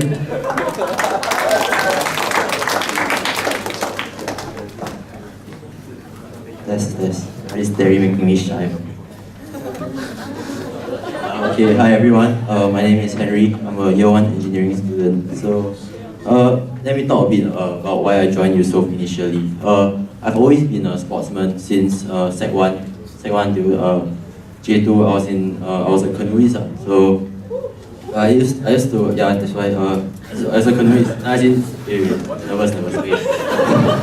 I was a canoeist, I never ever trained hard from Sec 1 to Sec 3, but in Sec 3, there's this teacher, he transferred over from NJC to Hwa Chong, and Mr. Yong, you know him, he totally changed my life upside down. I'm serious about I'm saying that he changed my life upside down. He taught me, basically the guy is crazy, okay. From a normal human perspective, he's crazy, but from my perspective, he's very admirable. So I started to learn a bit more like him. So I really bought into his idea of hard work and determination. And so I continued. I originally hated canoeing, but after that I've embraced it. So then I followed it up to J2. Then after J2 I was very fortunate to be in a team of very committed individuals. Although half of them are more than half of them are newcomers, but they're very committed. So why am I saying this? It's because the whole experience I had is part of me coming to join Yusof. I heard that Yusof was a sports hall, and Yusof was really good at doing sports. So I came in. Honestly, the first thing, at the first few trainings, right, at the fun trainings, I was very happy because these are all the sports that I'm not good at. Then I see very dedicated seniors coming for training. Then those seniors are good and they work very hard. They have passion for a game, they have the fire. So I was very impressed. Then after that, the school started. Then I realized that all these seniors have left Yusof. And honestly, what's left with the people, right? Honestly, it's a bit disappointing. The people, the remaining sportsmen in Yusof, they are very not all of them, but a lot of them are very disappointing. How do I put this? A lot of them are they have this recreational mentality. You go into a match and you just want to have fun. And it's something that I cannot accept.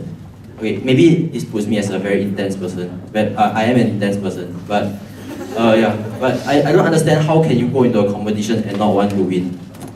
As in you don't go to the point where you hate the thing, but at least have the determination to win. And honestly, I think that's one very big problem with us in Hall now. So why do I want to run for a sports director? Firstly, I'm very competitive. I like to win. If you have seen me in IBG, you know what I mean. So I really want to win. So especially, I hate being on the losing side, be it my team or the hall. Every time I lose, I get very upset. And a lot of bad things happen. So anyway, so this is why, because I feel like I can make a change I can try to make a change to what is happening to Yusof now. So let me paint out this vision, my idea, idea for the Yusof ISG team for the end of the year. I would like to build a Yusof team that actually prides itself on discipline and hard work. Not on talent, but on discipline and hard work. I Why do I say this? I'll elaborate later. Yeah, so what I feel for sports team of any level, skills and experience are very important if you want to win. So especially for a hall like Yusof, right? Champion of 7 years, after that you lose. So why you lose is because of a lot of reasons. Sometimes just sheer bad luck. Sometimes your experienced people leave. But regardless, right, what happens, right? I think currently, I don't know if you agree with me, but Yusof Hall is currently in the process of rebuilding. You're rebuilding as a sports hall. You're trying to gather your talents again, trying to develop, trying to keep your talents from leaving. Yeah, and so since we are rebuilding, right, what I propose that if you want to rebuild, right, you should rebuild it the right way. You shouldn't rebuild it. You should rebuild it the right way. You should have adopt an identity to yourself, and you rebuild around the identity, like what Joel said. Just now, he said that Yusof is undergoing an identity crisis. For the sports side, I think it's also undergoing an identity crisis, but it's just that because people are so used to winning. People are so used to winning that they adopt the identity of winners, that they don't see what lies underneath the identity of winning, which is hard work and passion. Which I've actually interacted with quite a lot of the year 4 seniors, and the seniors would have like Lester, Aaron, and a few others, but I can see the difference between them and a lot of the athletes now, honestly. Yeah. So why do I sell this identity? Why do I think this identity is very important? Is because I feel that this identity determines a lot of things. The identity is something that's very hard to see because very hard. It's something that's very idealistic, but it's very important because it forms the scaffolding of what you want to build, how you want to structure your whole system, a number of trainings, then how you want to reward, how you want to clamp down, how you want to reward people. So since I'm trying to sell the idea of being hardworking and determined, right? So your number of trainings, you must at least have you must have a certain number of trainings, you must have a certain level of commitment, you must reward people who work hard, you must clamp down on people who have poor commitment. So what this means, right? It means that even if your best player on the team doesn't train, right, you don't let him play. It's as simple as that. Sometimes you have to lose to win in the long term.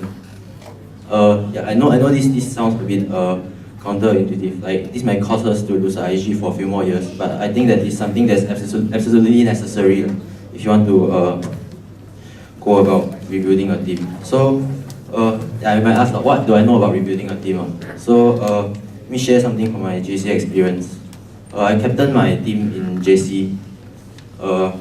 So because our team was quite strong at that time, actually we were very strong compared to the rest of the competitors. So I had the luxury of, so my teacher actually gave me a more extensive job. So I just didn't work. I didn't work just as a captain of the guys team. I actually worked as assistant team manager for the guys team and the girls team.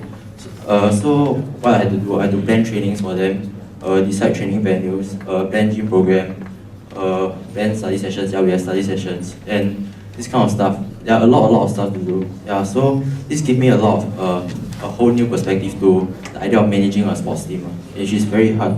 And what about this girls team? This girls team, right? The girls team haven't won in over a decade, and we are going up against another team, right? Which has been winning every single title since we haven't won. So the team has been like champions for 11 years straight, and we are going up against them with a team of 10 people. More than 6 of them are newcomers, and the opponent team, their whole team are experienced paddlers. They are YOG paddlers. And so, but in the end, sorry short of we won. So I learned about the dynamics about running teams, which I believe is crucial. Yeah, and so I want to say, like, although I might be year 1, I'm a newbie in hall. I'm not a newbie in managing teams. I'm not a newbie to winning. So like in the book Outliers, right, you have read you need 10,000 hours of purposeful practice to be really masterful at something. But at IG level, you don't need 10,000 hours of something. You just need to be focused for 10 hours every week. Know what you're doing. By the time IG comes, you'll produce results. That's what I believe. So, but all of this planning depends a lot. Depends on the JCRC, depends on the captains, on the SMC. You must have very detailed planning through the whole thing. And some other point, towards the end of my speech, I have some other pointers for not just for me, but for sportsmen in general, or as for the other two candidates. Yeah, sorry. you have to make sure that people are focused on their sports. Cannot have too many sports. There are people who are good in a lot of sports, but they are not all. That's why you should minimize the number of sports. Make sure they are good at something, and you reward these people who are good at something instead of those people who are in a lot of sports. Because honestly, some captains are just too generous. They get anyhow give point. I'm sorry, but I know you're trying to help, but sometimes it just doesn't benefit the whole. And second point is you have to have a better sports facilities management. Your sports equipment, right? You have to manage it properly. This is something that is a very big problem in Yusof. I feel that it doesn't represent, you don't show enough respect to the sport if you don't take care of it. Yeah, so that's all. Yeah, thank you.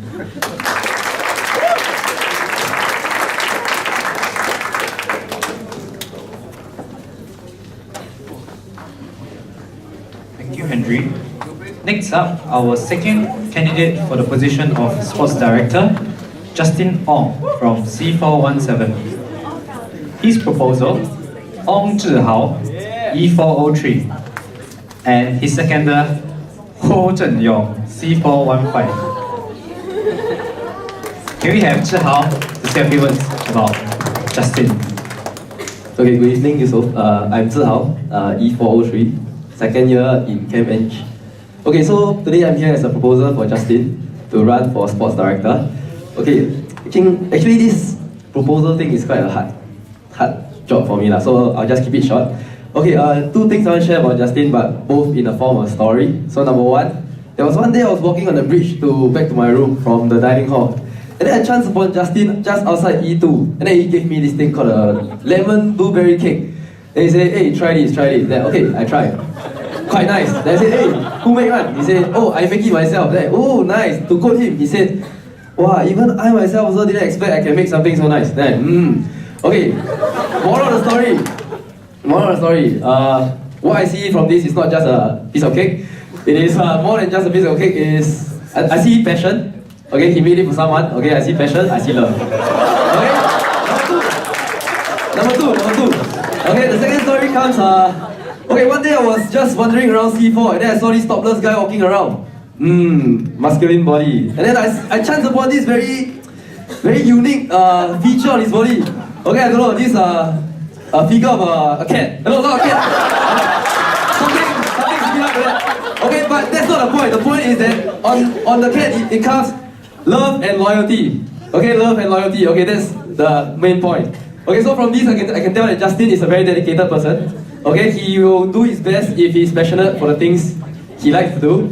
Okay, so I shall not talk anymore. Okay, so Justin is, okay, what I portray here is Justin is actually quite a very interesting person. So if you want to get to know him more, okay, I should just invite him out to speak for himself. Thank you.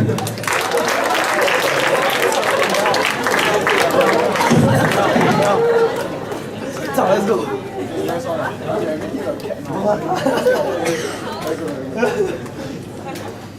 Hi guys, I'm Justin, and today I'll tell you more about myself, what I have in mind, and what I will set up for.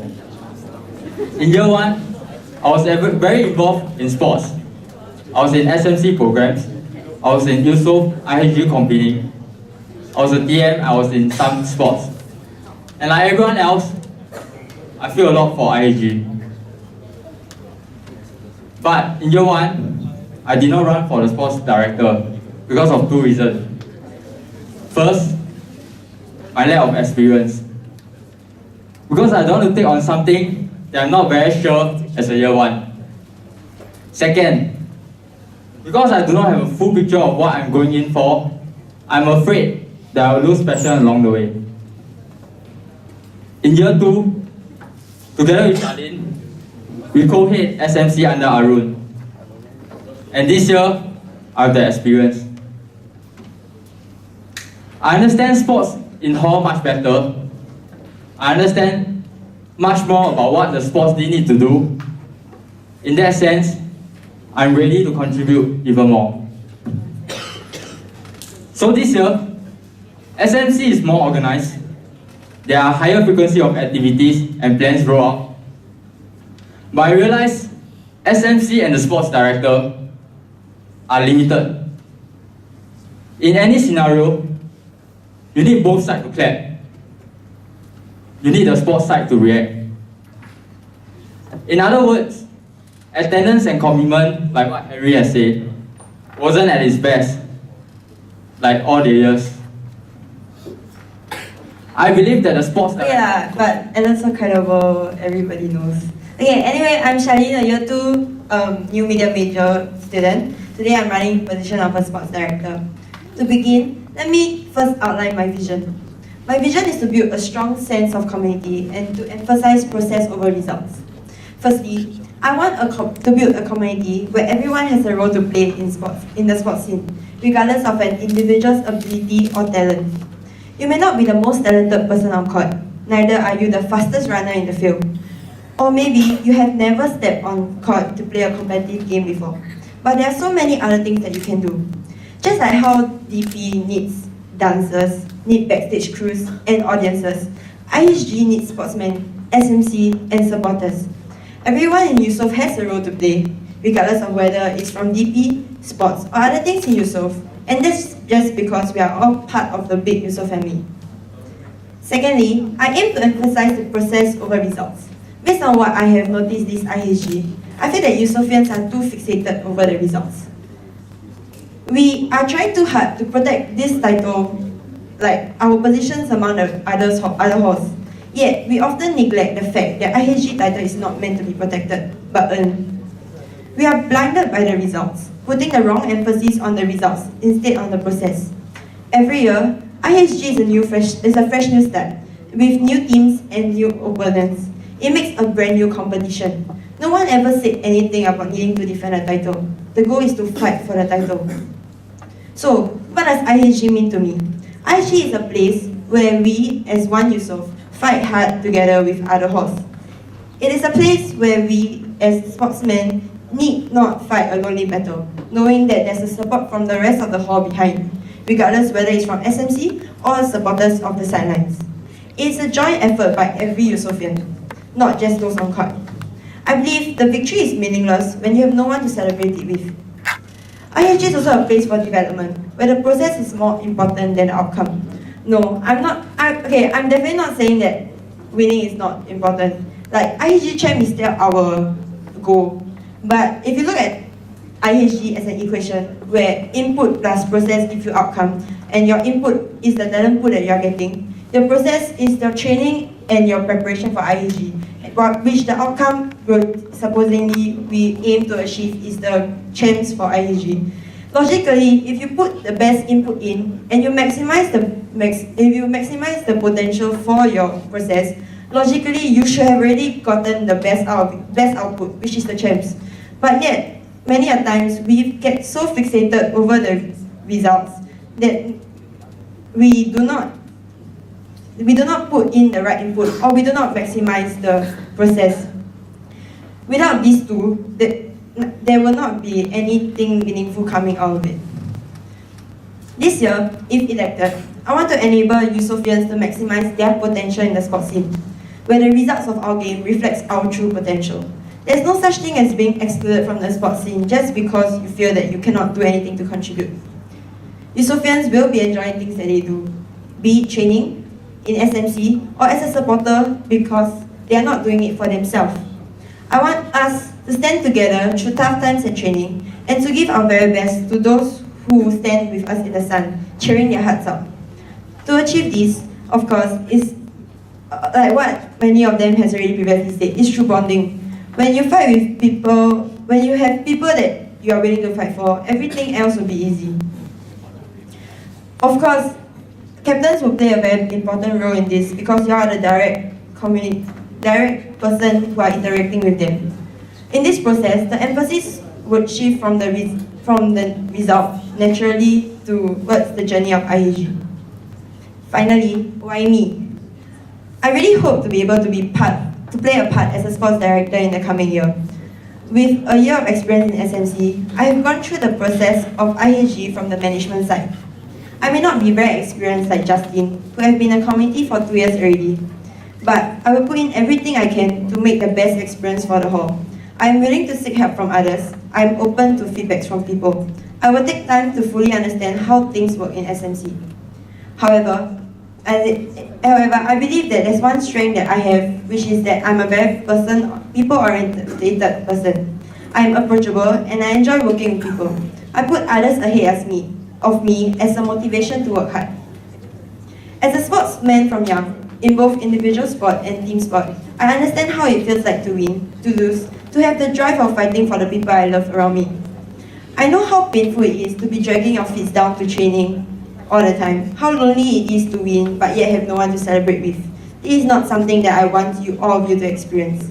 And most importantly, I believe that I have the heart to fulfill the expectations of this role. Yusof has become a significant part of my uni life, if not my whole life. In the process, I even gave up the water polo national team trainings for it. Even though many people tell me that it's stupid to give up the prestige for the hall, but I have never regretted this decision. One thing that Yusof has given me that the national team could not give was the feeling of family. Fighting for the people alongside you is something that I would not trade for anything else. Thus, I will fight with my heart for Yusof, because this time I am fighting for 500 people, not just a team of 12. Thank you.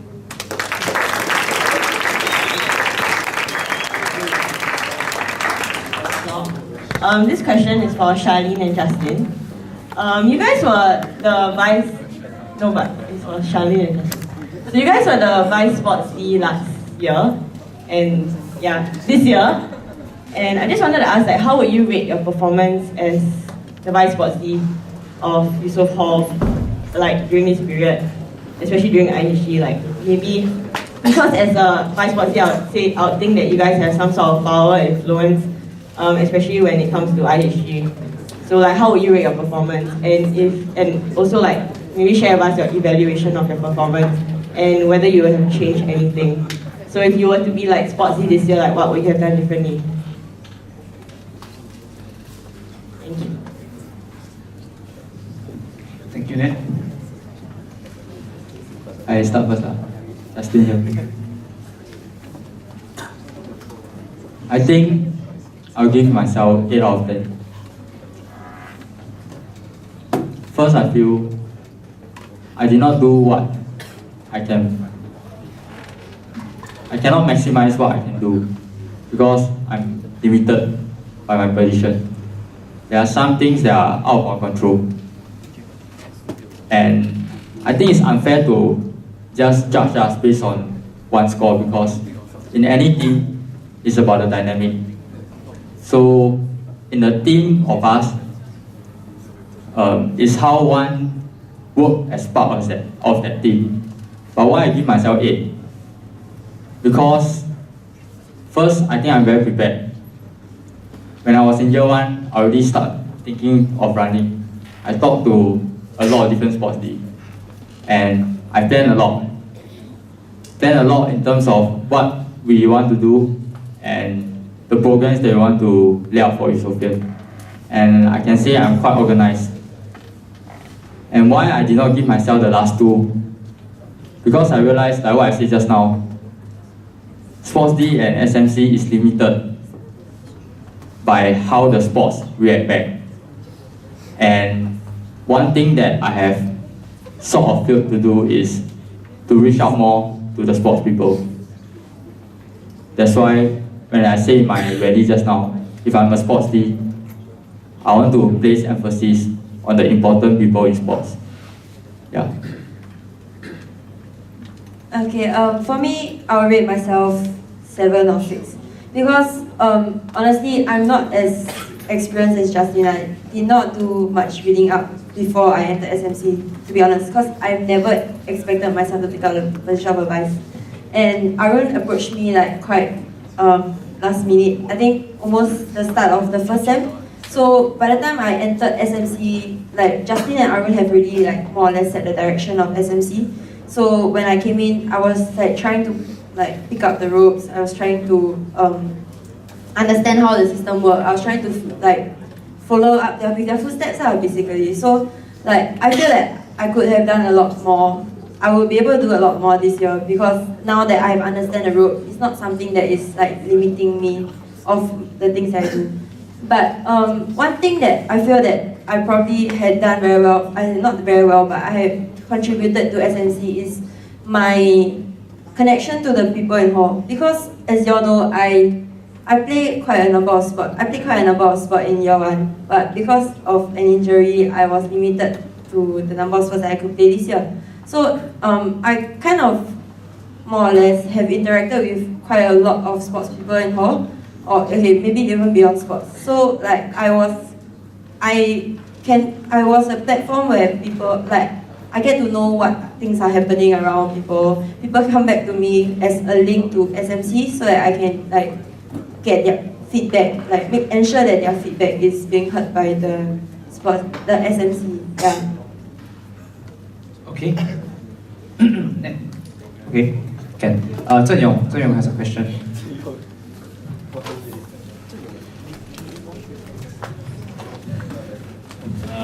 I'm Zheng Yong, year 2 C block. So my question is for the 3 sports D.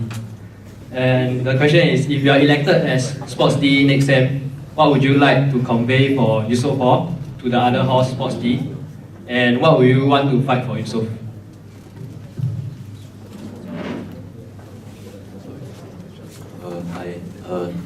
Sorry, what do you mean by what do you want to fight for? Can you be more specific? Are there any areas you're looking at? It's more for the external IG and not for the internal stuff, like what you all have already said. Yeah, but like fight for what? Like timings or position or IG position or in general.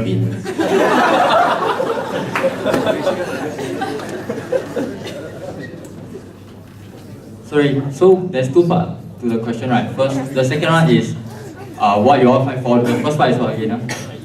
The first part is what would you like to convey for our hall to the other halls sports D? Yeah. First thing, right? If I go to Sport Council, I want to convey this message. Everybody in all the halls play for sports. Anything that we do, right, must be first for the players. So it shouldn't be the case where, oh, this other hall cannot play during this day, then we should have the sport on this day. So anything should be for the interest for all the players. So I feel that this is a message I want to convey to all the other sports D, and we must have a consensus on how things should work towards this direction. Second, what will I fight for when I'm a sports D? Obviously, all of us, we don't know everything about the sports in hall. There's a lot more for us to do, to talk to all the players, to understand all the different point of view. And I think what we can really do when we are elected, the first thing we can do, right, is to find out more what the hall is with regards to all the sports, so that when we go up to the sports council, we have the right information, we know what's in the best interest for the hall. Only with all this information, then we know what we can fight for.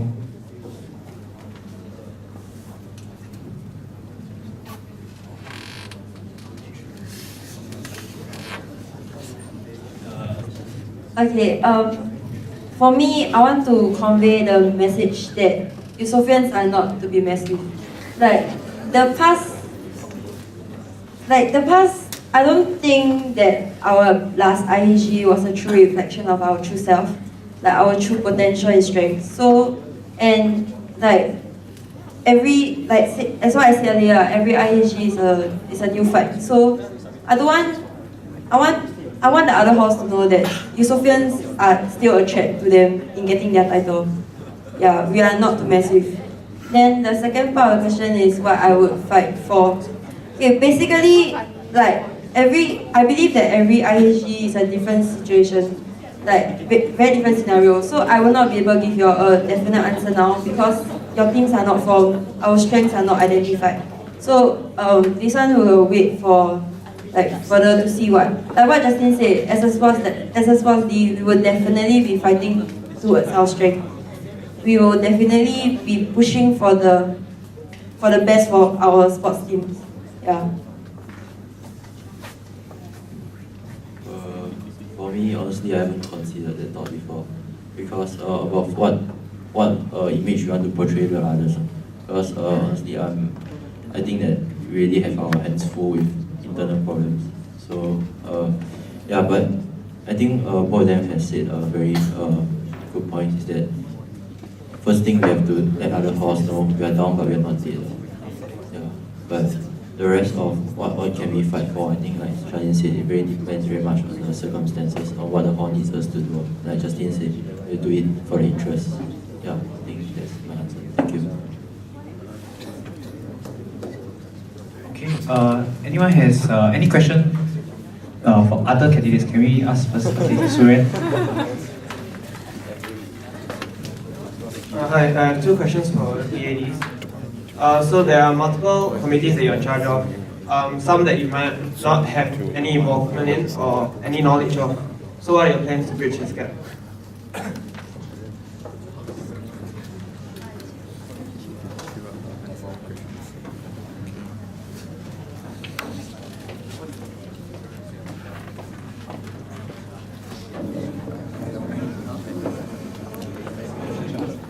So your question is how we can bridge the gap between us as PAD to the cultural groups themselves, right? Yeah, especially those that you are not involved in. Yeah. Okay. Yes, I understand your point of view because both of us are actually only limited to very one particular group, which is dance, and myself in drama. But for other groups, I feel that communication is key. So communicating with the heads is of utmost importance. So I feel that meeting up with the heads once a sem is actually not enough. First thing first, the moment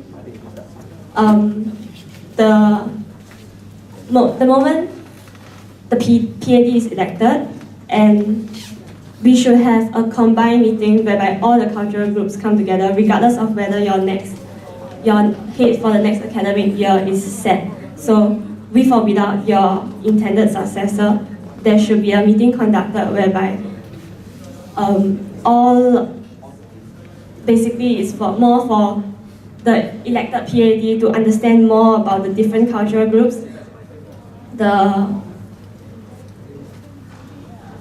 plans that you all have. I'm sure because what Joanne said in her speech was quite true, whereby most of the cultural groups are actually very self-sufficient, whereby such as like band have their own plans whereby they go for competitions, and each of the cultural groups have performances in inter-hall concerts. So PAD is only like a middleman between the cultural groups and to hall activities as well as to other inter-hall concerts. So I think that setting up a meeting at the start, during, and at the end of the academic year is important to establish that bridge.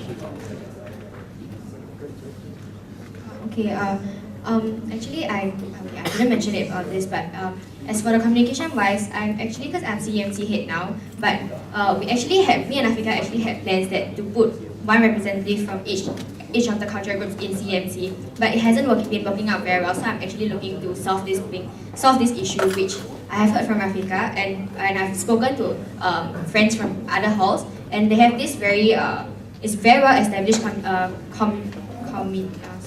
committee that they actually include all the cultural heads instead of just the cultural representative from where like cultural heads can just throw someone in. So like it's more of like the committee itself, especially for what I was mentioning about just now about the intra-hall showcase. Like it'll be more of an organizing committee between the PAD and the cultural heads, which will lead the entire committee instead of just having, I think I need one person to go to CNC, so I'm just gonna ask a freshie to go or like ask a senior to go kind of thing. So like it will be more, instead of just having an events-based meeting, it will be more on like, because I was planning, if I get elected, so like my plan is to propose to have the intra-house showcase, right? So the showcase itself is maybe, let's say once a sem. So before that, you already need to have meetings to actually come up with plans for the showcase itself. So I think the meetings will be actually avenues for cultural heads to actually tell the PAD like what is going to happen, or what they need, or what they'll be requiring for the upcoming showcase, or what in anything in general. Like it's just an avenue for them to talk about, other than just having to organize the showcase. Okay, one more quick question. So there's been a lack of talent in the other talent groups and outside dance. So what are your reasons for this? What do you think the reasons are and what do you plan to do about it? Okay, other than dance, right? So the other cultural groups, I think is a branding issue. Like we are known for, other than sports, we're actually known for dance. Like we're not that we're actually quite established in terms of dance. But then as for the other cultural groups, we're not as established. So I think that we need to first build like branding within the hall itself, which is what actually the Intra Hall Showcase is for. Like more people will actually get to know, like even the incoming freshies will get to know more about the different cultural groups instead of just, oh, I think my friend is in choir, like no one knows about it. So like it's like, especially very big group like choir, so like they don't really have the talents coming in because like they only have maybe 1 or 2 performances a year, which means that they don't reach out to a very wide audience. And even maybe sometimes people in hall, like they just, okay, I don't think I have any friends in choir, so maybe I shouldn't join choir kind of thing. So instead of firstly should focus on how to promote within hall itself instead of going outside. But of course, once you've established that that branding within hall itself, that oh, okay, a lot of people are very interested in like joining a certain cultural group, then we'll move on to talk about how it will be like outside hall. I agree is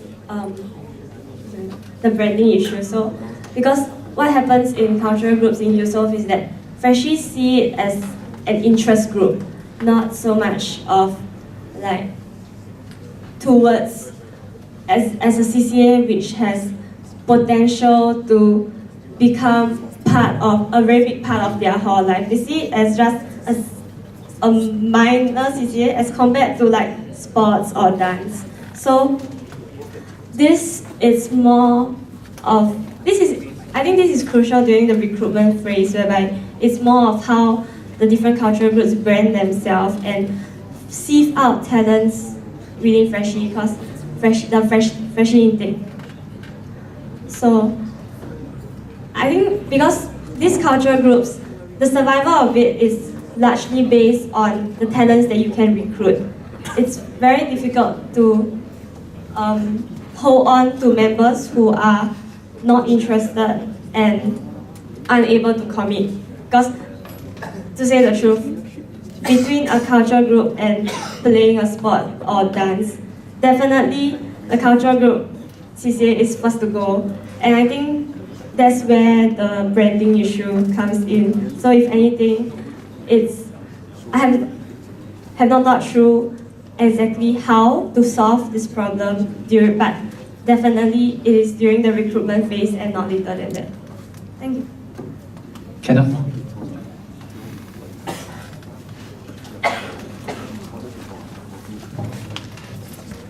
Hello. This question goes out to Ewan. In regards to your plans about merging Yusof Drama and Drama Fest, one concern that has occurred is that because there are so few performers for Drama Fest, there's a fear that the other halls might not get a good chance to participate in Drama Fest, and given that it's an inter-hall event, and if all the organizational votes are already dominated by Yusofians, it will effectively be a Yusof event rather than inter-hall event. Is there anything that you'd like to say in response to that? And to Joanne, do you have any plans towards Drama Fest in general? Thank you. Sorry, can I clarify? So you're saying that there is not enough actors and then the other halls will not participate? I see, okay. Imagine if all the organizational roles are already dominated by Yusofians and you basically have maybe 25 odd acting roles for the other halls. There's a tangible sense that maybe the other halls won't get enough opportunity to participate within Drama Fest, and if you'll see more like a Yusof event rather than an inter-hall event. Okay. From what I understand in Drama Fest is that each hall has a particular role to play in the production. So though Yusof is the organizing hall, each one has their own. So like for example, KR is the hall in charge of publicity for Drama Fest. KE is the hall in charge for the technical side. So these halls have the roles, and I believe these roles remain. It's just that I feel that having an organizing committee in Yusof itself is helping the producer, who will be from Yusof, because, okay, honestly, for the past few years, there's only one is a sole producer communicating with all 5 other halls to make this happen. And I think having only one person doing this entire job is very tiring, as you understand, because you are the producer yourself 2 years ago. And the formation of this committee is to aid the producer with communication with the other halls, PAD, or person in charge for Drama Fest. So that's my idea of forming a committee for Drama Fest within Yusof itself. Regarding acting roles, auditions are not only held in Yusof. It travels from hall to hall, and I don't think that will be an issue. Was there another question? Yeah. So just to clarify, when you say that you're merging Yusof Drama and Drama Fest, you don't mean that you're taking back the technical roles or the publicity roles from the other halls? No. Right. It's more of to aid the communication, because I feel that the producer role now is too heavy. Having to focus so much on communication, right, will actually hinder the role of the producer herself or himself. Yeah. Kind of right. Sorry, what do you mean by what do I think of the Drama Fest? Do you have any plans? Do you have any plans for the board? Do you have any response to the events plans as such? Not Drama Fest per se, because I'm not very acquainted. Okay, I'm not very acquainted with the issues that Drama Fest have actually now. But I have actually spoken to Ewan before, like we were discussing about running for PAD, and then like I agree that Drama is actually having trouble surviving on its own, and I think that her idea is actually very good. It's something that you can help to. It's not something that you are taking drama completely out of the picture, but instead it's something to it's more of an events-based thing that it will be better. Like the points systems-wise, it will be awarded more fairly, and then instead of just having, if it's just events-based, there's no point in giving this person point who has only done one event and then points for the entire time. And I think that using this thing, right, it can be work.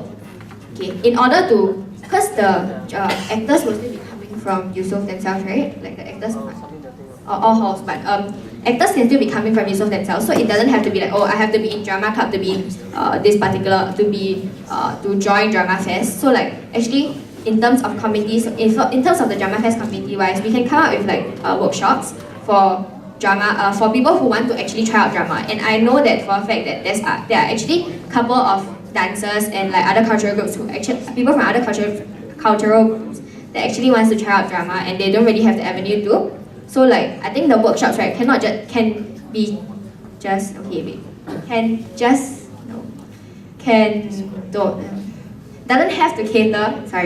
have to cater to just drama people, but instead can be opened up to a lot of different people. They can train their expression, their projection. There's a lot of things that they can train, and it's not just, it will be more on something that can be that all the people in the cultural side can enjoy instead of just for Drama Fest itself. So I think that having a committee for Drama Fest would be a good idea. Okay, Ritso has a question.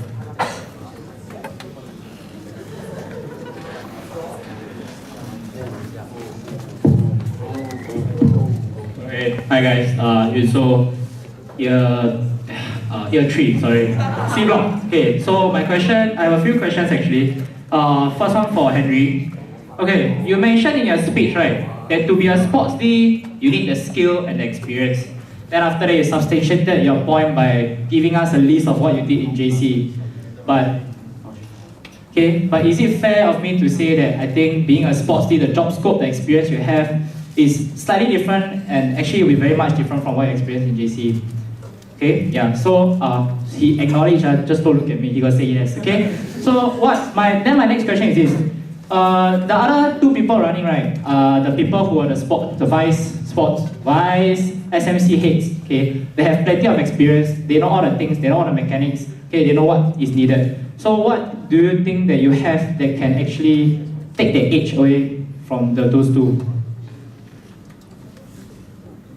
Thanks for the question. I understand that is sports D is a very different role from whatever I did in JC, because sports D is the scale of a whole hall, so it's whatever I did blown up by 50 times, and the variety of people in hall is very different also. The type of athletes, a lot of them are not as motivated as the team I had, which is also a big problem. So about that respect, I acknowledge that there are things that I don't know, but I'll learn. So what age do I have over them? I mean that in terms of experience, I'm not as experienced as them, and both of them are actually really good candidates. But what I have to offer is just my idea. So and the fact that I'm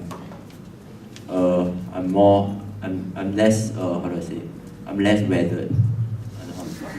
Okay, I'm less experienced. You see, I think there's a difference between none of them the same. I think that there's always this trade-off between experience and passion. Not I'm saying that they are less passionate, but just that I can be not more reckless. I can have a more how do I say? A more passion, not really. I don't have a word, but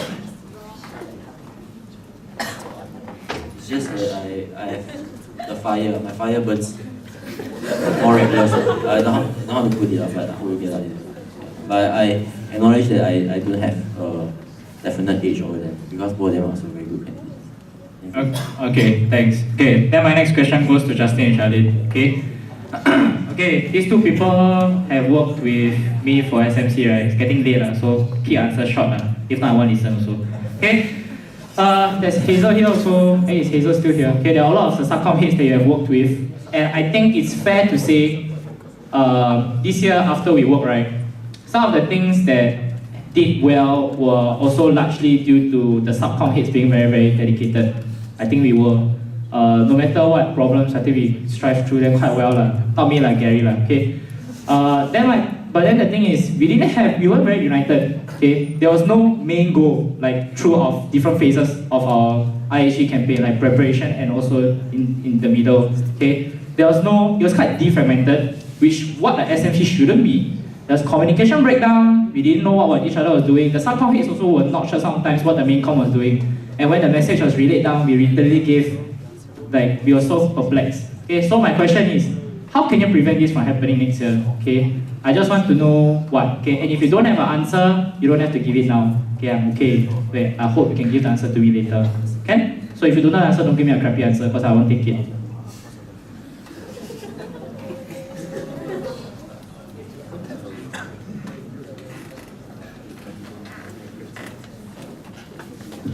Okay, for me, because I know that I am not a very strong candidate as a sports director, so I have actually kind of planned my committee if in the event that I get the position.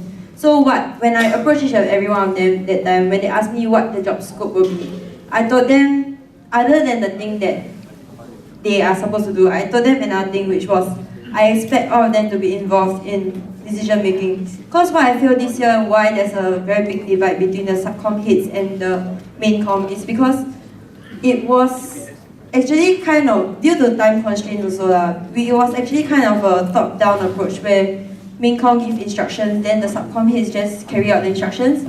But for next year, the coming year for SMC, I expect members like subcom heads to be part of the decision-making committee. I know the process will be lengthened a lot, but this will facilitate the miscommunications that we had this year. Everyone will know what's happening. Everyone will have a say of what's happening. Yeah. Okay, adding on to what Charlene said, right? So, what I think is right, besides just planning all the activities together. Okay, first, for Aruna, I feel that because he's elected in August, it's very unfair for him because all his plans is almost by himself in the holiday. When all the subcom heads come in, activities are rolling, IPG start already. There's almost no time for us to really sit down and discuss again what to do. Because we just have to execute a lot of stuff. That's why I feel that if the sports day is not elected early, obviously all the programs, all this, everything, right, there'll be some loss and some miscommunication. So besides just planning all the activities together, going back to Zhen Yong's question, I want, like what I say in the rally, my rally just now, right, I want to give the whole SMC, mainly the sub-com head must be the most informed about the overall picture. For example, what I want to fight with the other halls at the Sports Council, I want all this information to be given also from me to all the sub-com heads. Only when you understand the bigger picture, how all the captains are doing and all these things, right? Obviously, we spend a lot of time going through all this, but only when you know the overall picture, then you can understand the purpose to why they are doing all these programs, to why we have this event before IG. What's the purpose? Only when everyone understands the overall picture, then can you make decisions on your own easier because you know the direction to go. Yeah. Okay, 谢谢. Shu has a question.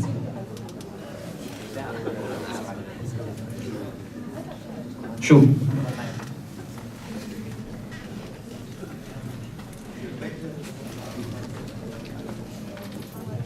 Hey, hi. So I'm Shu, year 2, current Social Services Director. My question is for the freshies running. Okay, because firstly I want to say that I'm very proud of you guys because I was in your position 1 year ago and I know how scary it is. So good job today. And also because as a freshie running, right, I want to know what was the defining factor or incident that made you really step up to join the JCRC?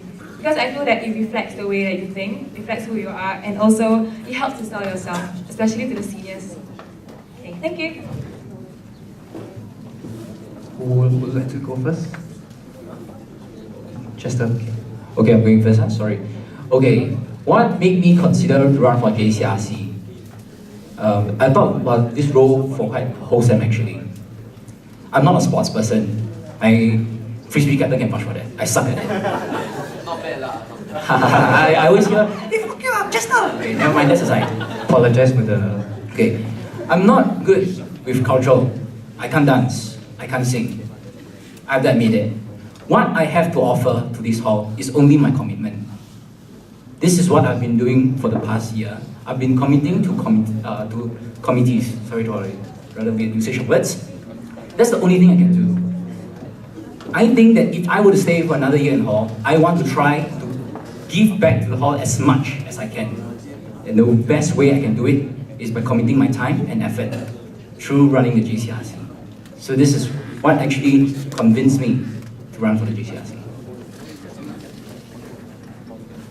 Okay, yeah, for me, right, why I wanted to run for JCRC, especially at the SAD position, is because when I first came into Yusof, the exposure camp, I want to know what hall life is like. And I got a glimpse of it in exposure camp, which is quite good. That's why I went to Yusof and I wanted to know how hall life was. And as the months flew by, IBG, IAG, block gathering, all the suppers, I kind of felt the hall experience, but I didn't feel like how the seniors told me how IAG was supposed to be like how bonded Yusofians were supposed to be back in the days, but shouldn't tell so much on the history. But the reason why I want to join JCRC is to make a change. As mentioned earlier on in my rally speech, Gary, even though he's a neutral party, he is also a person I looked up. I looked up to. So he tends to give me advice and everything. So I talked to him. He asked me this question, and I repeat again: why don't you just join a committee? Like I say again, my repeated answer is there's a limit of how much I can give in that level. I want to give to a whole new level and show that everyone, as a freshie, show that everyone else, anybody can make a change.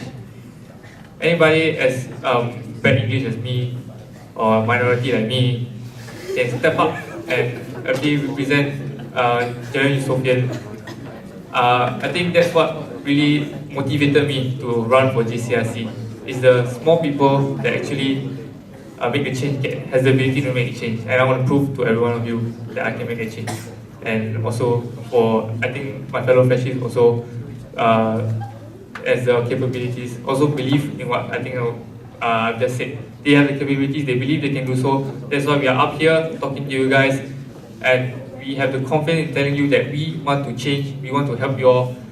And that's how I'm responding to Shu's answer. Thank you. Henry? For me, it's more the experience of losing an IG because sadly, all of the teams that I was on lost. And for me, it was really frustrating. Part of the reason was because I couldn't have done anything to stop the team from losing. For basketball, I was on the bench the whole time. For softball, our captain, right, he gave everyone time to play, but when the time he put me in, I couldn't deliver. And honestly, I think it's unfortunate because I know, like, despite I think Terry blow my hard work, and I think he went overboard in describing how hard I work. But honestly, despite how I've trained, right, I don't think I'm very talented in the sport that I do. So my softball captain, I still can't throw a softball straight until now, despite training for so long. So I was thinking, like, instead of putting my efforts into something that I have a limited ceiling, there's something else that I can do for the hall. So I decided to run for direction of sports team. Hello. As for me, I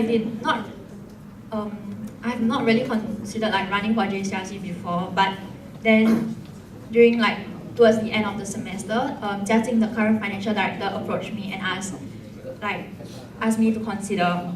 So I thought about it. So in the end, I decided that I've stayed in hall for 1 year, and unfortunately, I wasn't able to participate in either sports or dance due to an injury. So that I find that I missed out a part of being a Yusofian.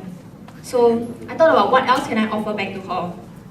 So I felt like my experience in the finance committee made me understand the current procedures, and also as an accountant in training, I'll be able to handle this job. So I decided that I want to contribute back to hall, and that's why I decided to run for the position of finance director and for JCRC, so that I can contribute and serve a part of the Yusofians. Jared has a question.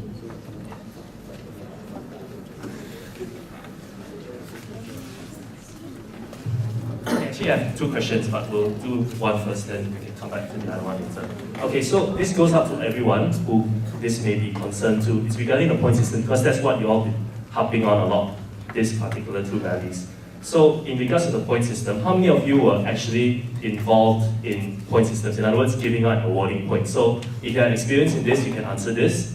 And the question in particular would be, can you describe your thought process and how you award points? What problems did you face when awarding points? And did you do anything that you weren't particularly proud of? Be it because of administration or because of just the way you awarded points.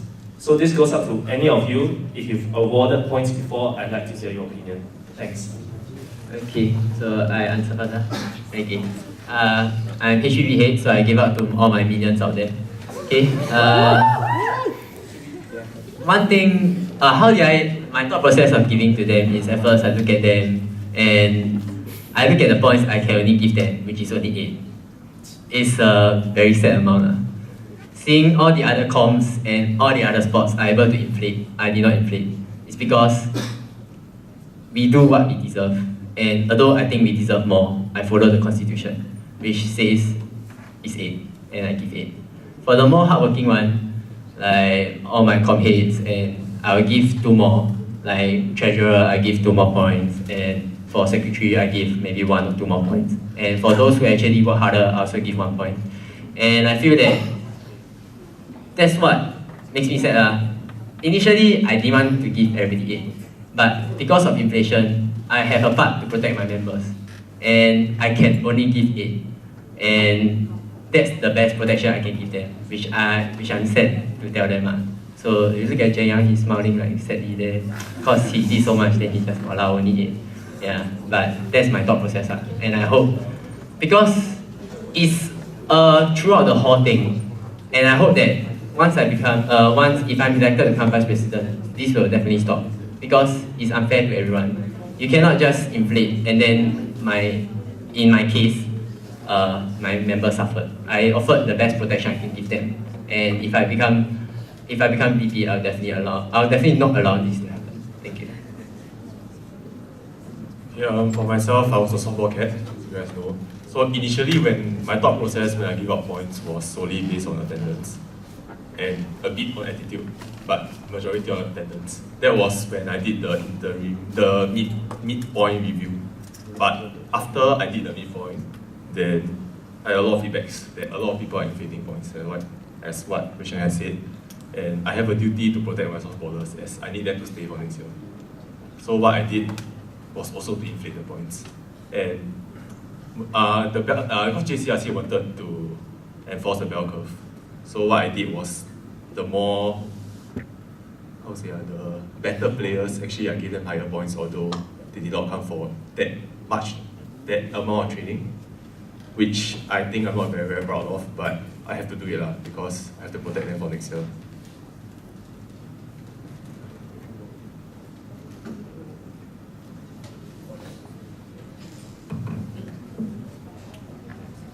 Hi Gerald, I'm Yao Xin, AutoWorks hat. So basically there's one principle in AutoWorks. Every event, if some of my members come to cover the event, we will keep a track of how many hours from your we sign in and sign out, and keep a track of the working hours. So basically what I did this year is, I sum up all the working hours for member, and I pick up maybe 4 or 5 people. I give them full point, and use the lowest point as a reference. Then I give the point linearly. Like this year, if you work more than 10 hours, you will receive full point, and 3 more points for 3 individual training. You attend the training, I give you 1 point. You attend a lot of them, I give you 3. So, like, if you work 10 hours, you receive 10 points for attendance and 3 you attend. And if you only attend 1 or 2 events, you work only 1 or 2 hours, I only give you 1 or 2 points. So basically in AutoWorks, the point difference is quite large. And the other principle is your attitude. If you are active, I consider give you merit point. And if you are not active, every time I send a request asking for your help, you never respond, I deduct your point. There's one member in my community. The actual working hour is 6 hours, but turns out I only give him 2 points due to the attitude. But I do save the merit point, and at the end of the finalize of the 60 point, I ask around whoever may need a point, but before I give the points, I will check whether the merit point will help him or her to continuously stay in hall. If the gap is really big, then I tell him or her, sorry, I cannot help. But if the point, like, since I'm year 2, I got the idea how much points you may need to continuously stay. If only a few points, then I will give you the merit point to help you. Yeah.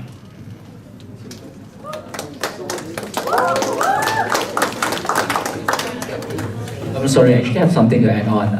I'm the SSC Vice Chairperson. I do not directly give points, but I actually do influence Sean Pang based on my side, what events I do, and advise him which points to give for actually a fraction of it, not totally.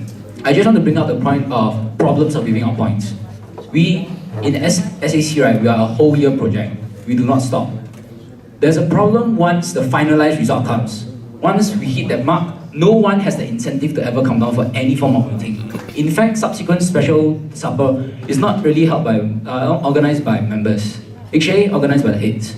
I remember in Sem 1, right, when I'm asking people to help with mail, I can easily get 2 people every week. But now, every time I send a request, you see, sorry, can I have anyone to help out for mailing? The next time any message pop up is 1 week later asking the exact same question. Personally, I thought this is a problem. I want to try to find a way to amend this, make incentive for them to continue throughout, actively. Yeah, thank you. Okay, I'm the CMC head and I was the EP choreographer.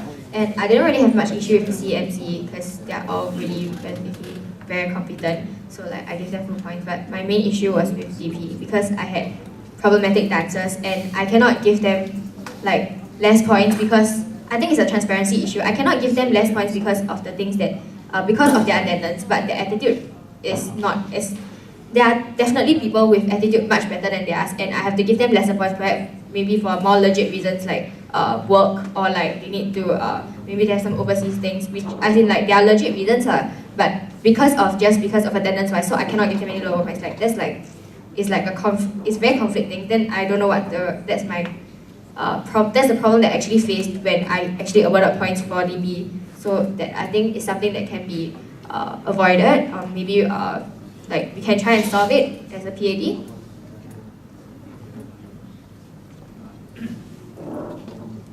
Okay, so I see 2 problems and from 2 different committees that I was heading. So firstly, as drama head, I give points to people who did drama fest. And this is where the same thing happens whereby drama and drama fest are not linked. So as drama head, I am not related to drama fest at all as according to according to the current academic year. So for me to award points, all I can do is just give max points to this list of actors or directors and the producer herself. There is no bell curve which I can in place because the fact that you acted, you directed, or you produced the show, you did your job, and I give you max points. It's not like I cannot say like, oh, you missed rehearsals because I don't have this info, and if it's based on performance, everybody acted, everybody did their job. So personally, I don't know what should be done. So the fact that drama and drama fest should be combined is to facilitate this point system issue as well. Next is, as EBC Salvation Army head, the problem I see with the point system is that, okay, so what happens is that we have weekly service and there are often, people come up with, okay, I wouldn't say it's excuses, most of the time it's legit reasons like, oh, I have, let's say midterms week, you have midterms so you cannot come for service, then that's fine. During IHG, you have training, you have competition, you cannot come for service, that's fine. During DP, during DU, the same thing happens all over and over again. And not only this affects us as a voluntary service quite greatly because we serve an external organization. For me to be accountable for this, to explain to them that as a whole, we have our activities and hence there are members who cannot come down. It's not nice, firstly, because as a volunteer, you are expected to be responsible and you have a duty waiting for you. So when it comes to giving the points, it becomes very difficult whereby I have to take these reasons as legit. Although the attendance is marked as not there, but I give them full points because it's not like they pawn CCA or they come without reason. But then again, members can exploit this. They can come up with all kinds of reasons. You can tell me midterms and I would not know whether it's true or not. You can tell me that you have training and honestly, I cannot check every one of you whether like what sport you're in or whether you really have training or not. And that's one issue that I face. I cannot minus points because of this, because if that's the case, I have to minus everyone's points. And that does not help the issue. Okay, I'm speaking on behalf of Charlie also, because we did this together with Arun also lah. But because I submit the points, so like, I a bit clearer lah. So let me explain to you how we do the sports points first. First, right, when the onset asked for the points for the first round, that time just before ISG start. So we all know match haven't start. We don't even know who is playing. The problem is you don't know how much point you can exactly give the person in December. So there's no point in us trying to be very strict on, hey, is this person going to play IG or not? How much point are you going to give him? Because the captain also will reply, how I know? So, first round, we submitted. And to be honest, from SMC side, we did not really vet through it because we ourselves were very busy. And I think, later I'll explain the problem and why that's our fault. Second round of points system after IG, okay, I'll be very free already. So, the three of us, we sit down, we look through the points. And just before that, right, because IG ended, we got tell all the captains, we're not sure about JCRC side, but at least from our side, we want to try to average the points, like having sort of like a bell curve. So we got tell them average like 7, then can give a bit more, give a bit less.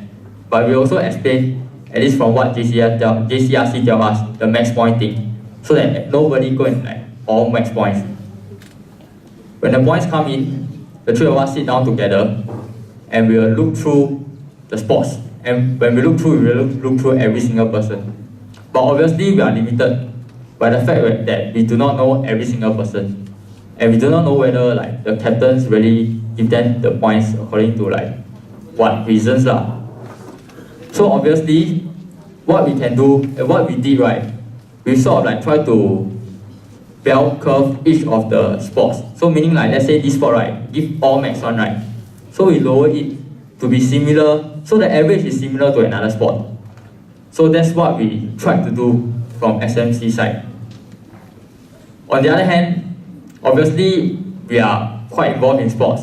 And we know like, oh, why this person suddenly like suddenly in this sport, like, so what we did was, we got talked to the captain. But this is a trust issue lah. Sometimes we must give the captain the benefit of the doubt, whether that guy really got play or not. Maybe he say he come in Sem 1, he train in Sem 1. So this is partly the SMC fault in the sense that we are not outreaching to the players enough.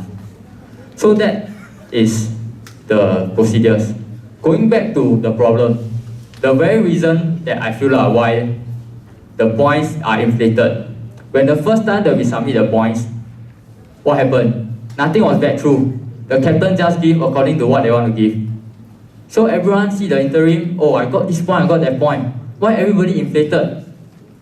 From that point in time, when all these points is inflated because nobody back through it, and that is SMC fault.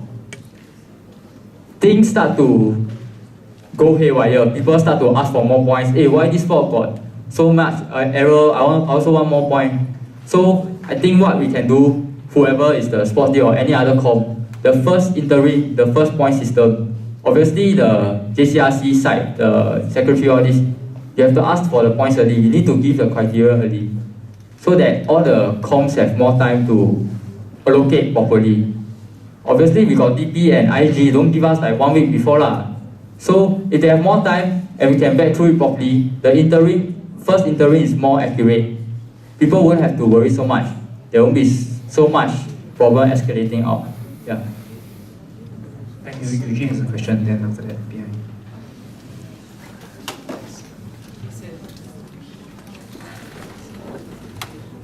Hi, my name is Eugene. I have a few questions for the sports Ds.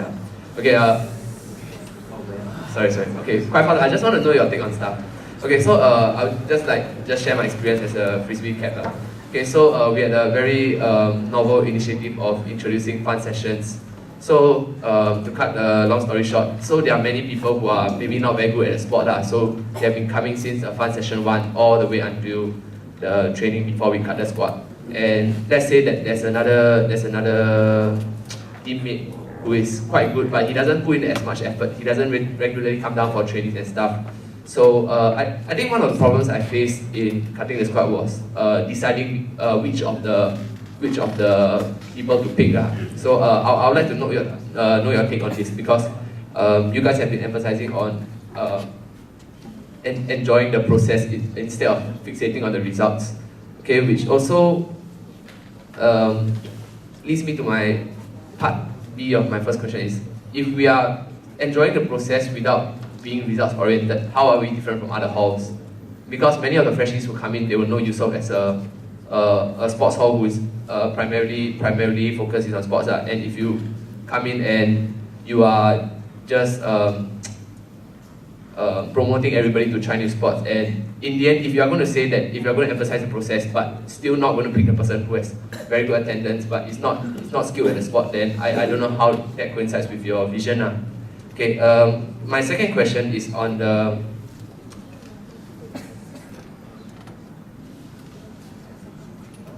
yeah, correct.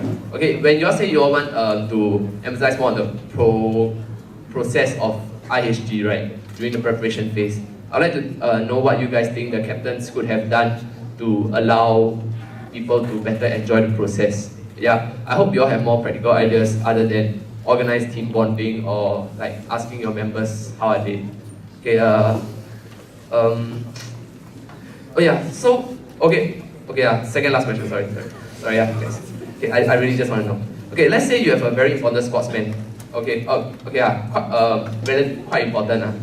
Okay, and he's below the cutoff point. So let's say you can. Okay, if I get the process wrong, forgive me. You cannot masters list him. So if you want to keep him, you have to bump up his points, correct? So I think it's very easy for you to just cut off the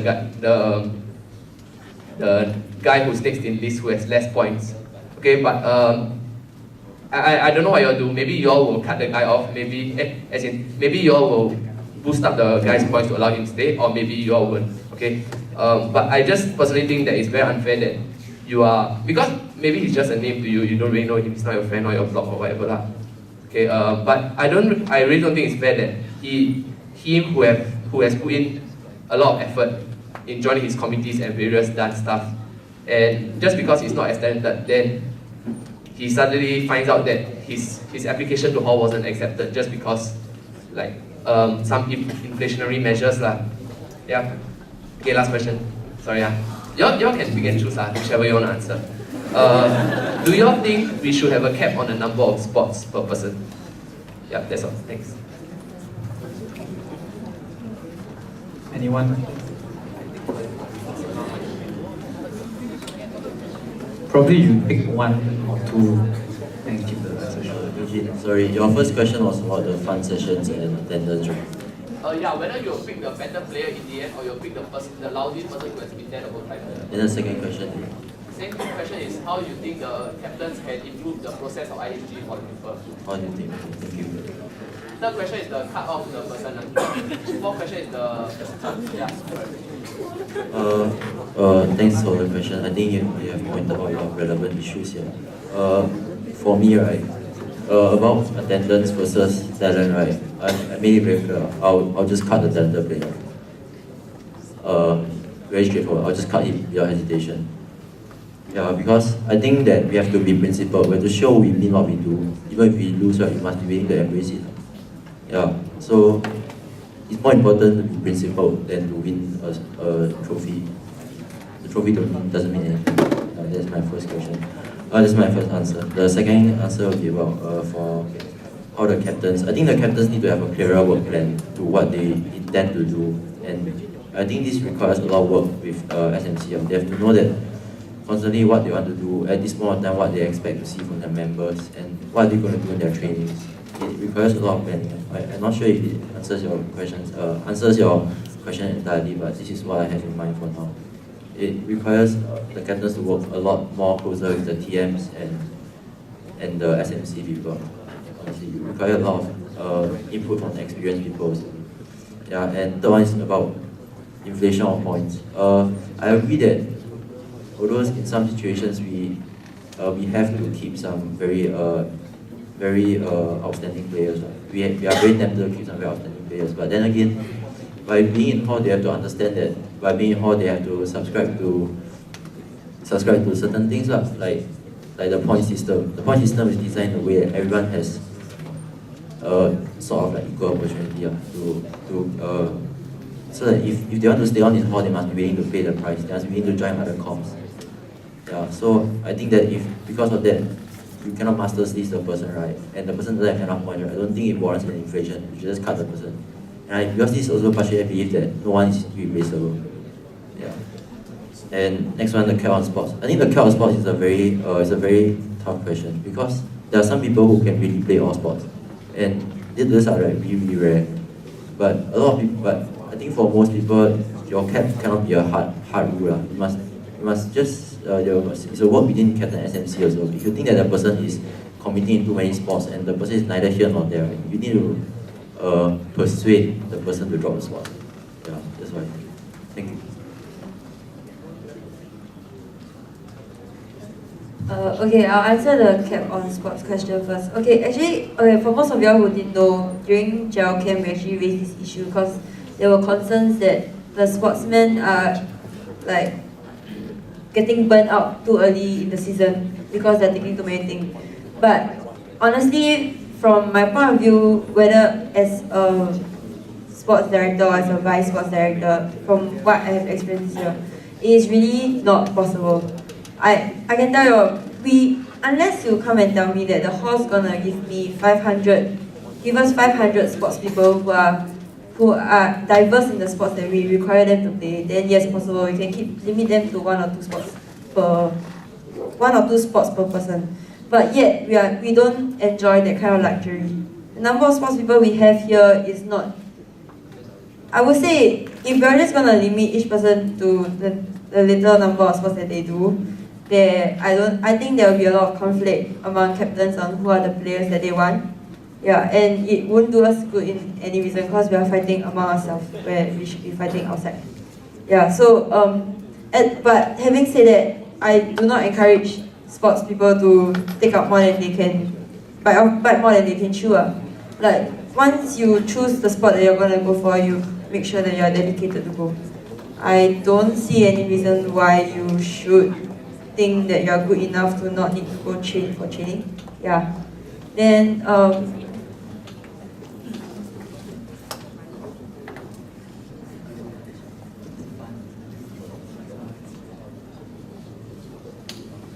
okay, I'll address the other issue, which is the inflation of points to bump the person up. Personally, I feel that attitude of a person is very important. But of course, the inflation of points we'll see in case-by-case basis. For me, I split sports into, my take on sports is that a value of a sports person in the team is determined by how well you can play with your team, not how well you play in the sport. You can have a very good player, but if that person cannot play as a team with the teammates, then you are as good as not very useful on court. Your potential is not very maximized. So in this case, I would see whether the sports that the person is contributing to is he really that significant? Yeah. And another thing is, if let's say that person has the capability of contributing more in hall, like he's not restricted by outside circumstances like their external trainings and stuff, and if it's within your capability to contribute more to hall, I don't see why you should just stick to doing that few things that you are good at, and while the rest of the people try and to think that you'll be protected by Masters List or by SMC just because you can contribute to the hall. Like while other people are there slotting like their way up the bell curve. For this kind of people, if let's say you don't have the heart to train, if you don't have the heart to contribute hall, then like Henry, I will not hesitate to just cut you off. Yeah, because ultimately skills is not everything. In the long run, if we really want to enjoy the glory of IHG champs, we're not going to be able to rely on these individual talents that we are sure that we can only save in a year, but we don't see in the long run. Yeah. Thank you. Okay, I will answer question 1 and 2 lah. First, your first question basically is like fun versus attendance.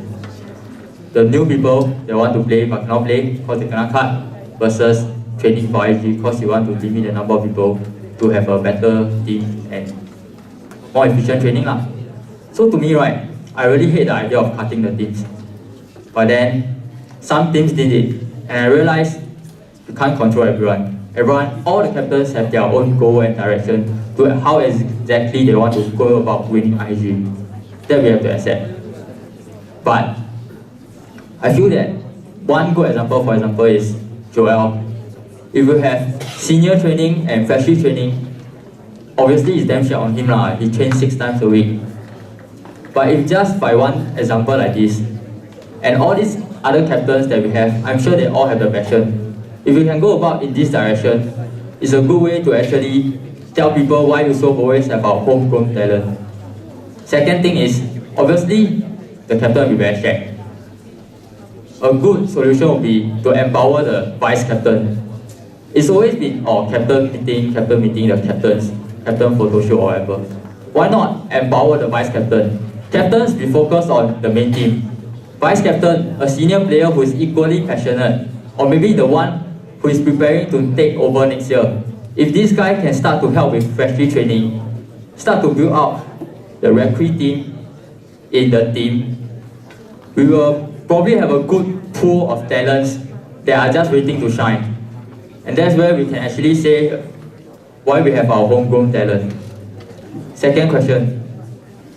So how to help the captains to sort of like motivate and like in that way, right?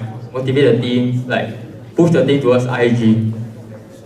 So obviously, right, like what I mentioned in my rally, I want to go beyond how to win, how many points you can get. I want to talk to the captain and let them evaluate themselves in the sense that I want to be like their friends like that. I want to prompt them to ask more about their team in terms of how are the players, how are they improving, and how are you as a captain developing. So if the captain themselves can focus beyond the result and on their team, that's the first step we can do towards changing this. Second, all the TMs, if you only got one TM, confirm them say one. The whole holiday you one person come down, right? You're not even playing the sports. How many days can you go about doing this? That's why I say in my rally, I want to create a new system where the TMs work in groups. Okay, let me elaborate more about this system, but obviously it's my own idea. I never tell other people, and we can improve on this if everybody give me some idea. So what I want to do, two, 3 TMs in one team, you work together. Let's say we can even go about pushing the logistic, the publication of SMC to these people. If you bond together with the team, you have more things to write about them. You'll be more willing to bring the water to them, bring extra things to them. If you increase the workload of the TM, but then you give them a team where they can work together, just like any other CCA, wouldn't the teams be even bonded? Because the TM will be more willing to do their job, because it's more fun. Yeah. Okay, Ishun first, then Desmond, okay? Yeah, hi, my name is Ishun, year 4. Actually, before I start asking my questions, I just want to thank all of you for having the courage to step up as a candidate for JCRC, because you are really signing up yourself for a year of pain and etc. But okay, my questions addressed to all, but you'll be a very short question, just one word or a few words, and don't have to explain why you give the answer. So my question is the same question that we have asked Mervin before, we have asked Ming Hang 2 years ago before, which is give us one reason why we shouldn't vote for you. So meaning, what's your greatest weakness that we shouldn't vote for you? And reason why this is important is because not just for us, for Jiande and for the rest of the JCRC, you have to know each other's weakness, biggest weakness, in order to work together. So, for example, Ming Hang, okay, so 2 years ago when he ran for president, his biggest weakness is that he's very by the book, law by law. So, okay, then we know that all the JCRC, then we know. Meng Hang is very 死板, he very law by law. So we know, okay. So we know how to work with him. So right now, I need all of you to give us one reason, just one reason, don't have to justify, don't have to clarify, why we shouldn't vote for you. What's the biggest weakness that you have? Thank you. Hi, Yishun. I think my greatest weakness is that I'm the kind of very good person. It's very difficult for me to make hard decisions. It is very difficult for me to say no to a person who is sending a request. Okay, thanks. Okay, for me, I feel that my greatest weakness is that I have not reached out and interacted with enough people in hall. Okay. My greatest weakness in becoming a student leader is that I believe that becoming a student leader is student before leader. That's it. Self-doubt, that's about it. Self-doubt. Self-doubt. Shouldn't vote for me because I'm really very tired. Yeah, as in not physically tired right now, but I think 3 years down the road it's taking its toll yeah. Yeah, for myself, I think I tend to procrastinate a lot. So I'm not very good with deadlines. I think. Yeah. Too direct. I think I'm overly demanding. Lack of courage. I have no sense of moderation, which is a bit dangerous.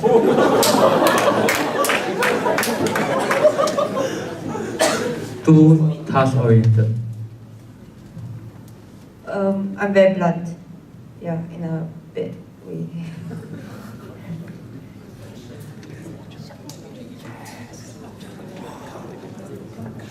Okay, hi, my name is Desmond. Some of y'all may not know. Hey, shut up lah! Hey, very late already. Everyone must sleep, okay?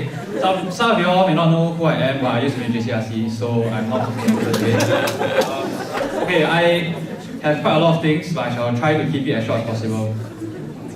Okay, we've heard a lot about what y'all want to do and what y'all think, but I think the thing that we haven't heard enough about is who you are as people and what kind of leaders you are.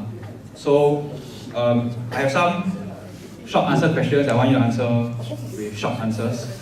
Firstly, okay, and one thing, if you don't have an answer, then just no answer, but whoever wants to answer, just answer, okay? My first question is, what do you think is the single greatest problem in the hall right now that you want to change?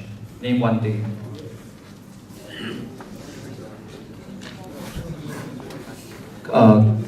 Social interaction between residents, that's it.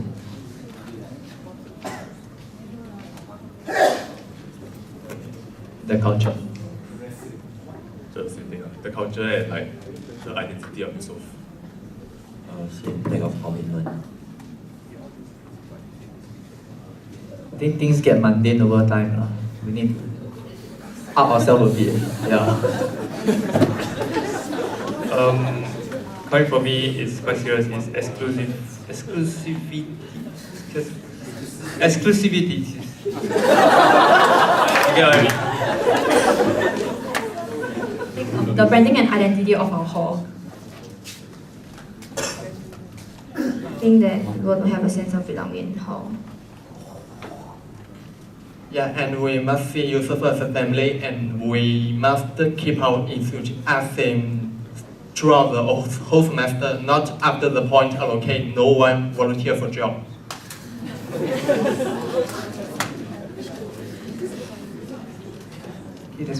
Okay, my next question is about hall leadership. Leadership.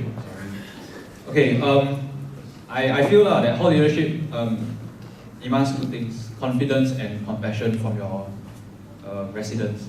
Okay, so briefly, how would you characterize the current relationship between residents and the hall leadership? You understand? Okay, how will you characterize the relationship? What do you think normal people think about people in the JCRC, or think about leaders in hall in general? Okay, for example, personally, I feel that people don't really care. So that's my take lah. So what is your take on it? I feel that residents looking at hall leadership, they think it's an easy job. They think that any person can just step up to be a leader. can just be a captain, can just, without any leadership, you anyhow give points, you anyhow do stuff, which is wrong. Leaders are important, and that's why we are in this system now. That's why we are stuck in this bad culture. It's because our leaders are not strong enough. Okay, to me, right, I think like commoners like us now, right, before we get elected, is that we tend to gossip a lot among ourselves, and like things just get from bad to worse. Like there are actually like a lot of thought process that goes behind the JCRC when they want to implement something. It's not something that they feel, oh, it's something I should do, then I do. Like there's a lot of discussion with the SCRC within their JCRC before something is done. And most freshies or people that are living in hall that's not, like don't have close friends in the JCRC will not understand. Which like one of the very obvious examples would be the gay, I would say. Like it is crucial, it's important, but a lot of people gossip and say like, oh, this is not good, that is not good. So like yeah. In order to help this, like one of the things that we should move on is like communication and transparency within the JCRC.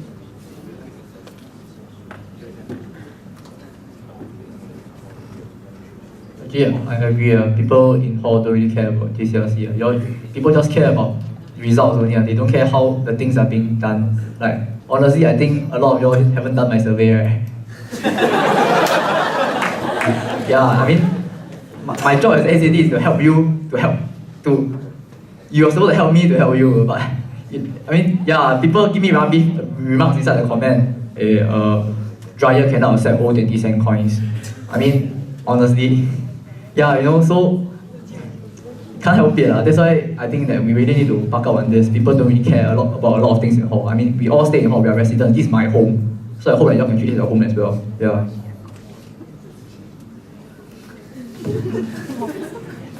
I feel that there's like this gap between the JCRC and the Yusofian people. So there's not enough communication between these two groups. But on the other hand, the common Yusofian also don't try to understand what the JCRC does for us. Actually, I want to reciprocate both Jia Wei's and Yang Sheng's point. At the end of the day, I think what summarizes the relationship is we don't know, we don't care.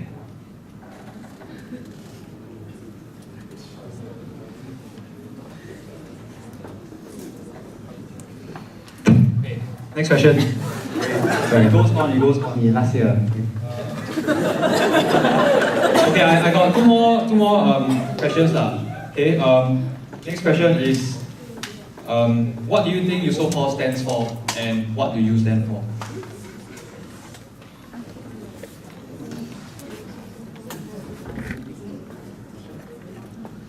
And please be as brutally honest as you can.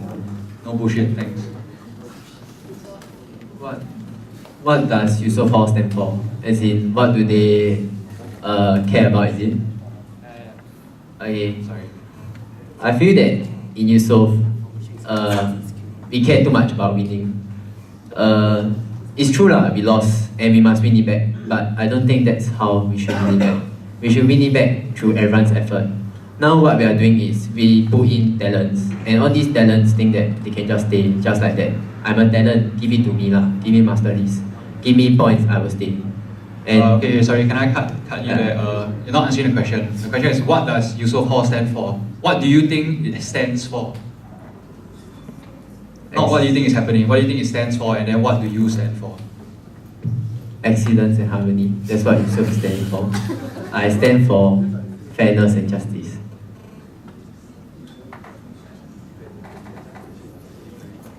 Honestly, Yusof Hall is my pride because number one, I stay here. Number two, when I go outside, people ask which hall do you stay, whatever. And then, so, you know, nowadays there's this thing called U-Town, right? So people like to compare, and I really don't like it. As in, what right do they have to compare with us? They don't do as fun things as we do. Okay, so who am I here? I mean, my ideal answer, I'm just a bee inside this beehive where everyone work hard together. But I don't think I'll ever get to see this. Yeah. Yeah, for myself, right, it would be quite similar to Hisham, excellence and harmony. Like in Yusof, we're actually very good in everything we do, and among residents, we actually feel very like a family. And like, okay, what what do I stand for would be more of like pride and relationship, pride of the hall and like the relationships between neighbors. Objectively, I don't know what USO4 stands for, but personally, I stand for accountability to things that you committed to. Yeah.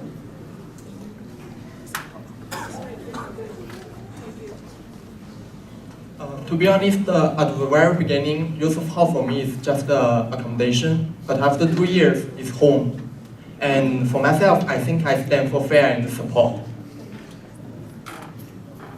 Okay, Yusuf Hall is home. Yusuf Hall is the world. It's the place where I feel that we grow as a person, we develop as a person, and what I stand for is to be a member in this home.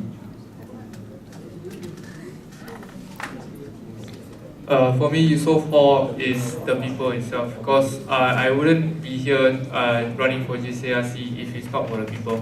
I know I've been keep on saying it's the people, but it's what I really feel. The people in Yusof really shape their neighbors, really shape each other. So that's what I feel Yusof is about. And what I stand for is like what others say, fairness, one system, but I really don't want to delve into anything in that. But I believe is in fairness and equal opportunity in feedback from each and every one of you. So I stand for.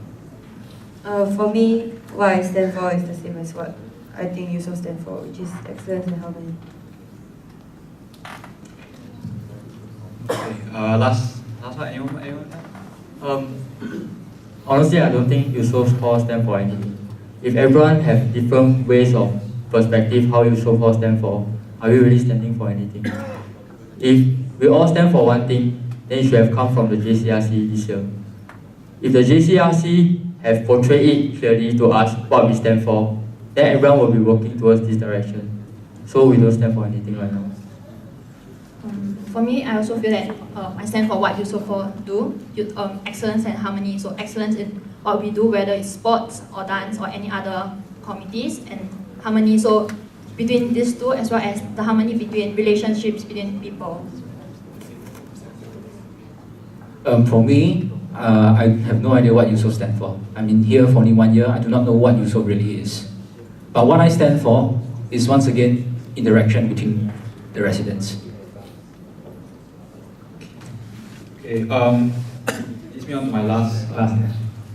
It's a question slash a bit of commentary, okay? From listening to a lot of y'all, right, I get the sense that a lot of y'all are approaching JCRC and you're approaching this as a collection of responsibilities, as a portfolio. So you know what your job entails, you know what you want to do, you know what needs to be done. But I feel like you're not approaching it from the perspective of being a leader.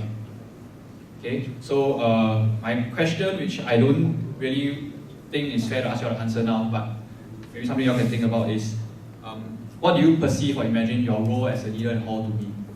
Not just as someone with a portfolio, with a collection of things to do, because at the end of the day, right, we all have plans, we all set out plans early on, but plans fail. Okay, things fall apart, but when that happens, you know, what's left? You know, what are your convictions? What keeps you going? And what are the things that you never waver on, never compromise on? These are the things that I think more than anything else you need to understand about yourself, first and foremost, and understand about each other when you all work together. And finally, I hope that you can just think about it. The fact that your portfolio, right, that shouldn't define who you are and what you do, because at the end of the day, if I take your portfolio and give it to anyone else who, like a lot of you are capable, have commitment, believe in the hall, these kind of things, will they not do as good a job as you? So what sets you apart? What will make you different? What will make you succeed? And what will make you unique? Because at the end of the day, right, oh God, can you hear me? Can, right? At the end of the day, right, each of you are unique individuals working together. You are not just puppets, you are not just machines, you are people, so that's very important. Yeah, that's all I have. Thank you. We will take the last two questions of today now.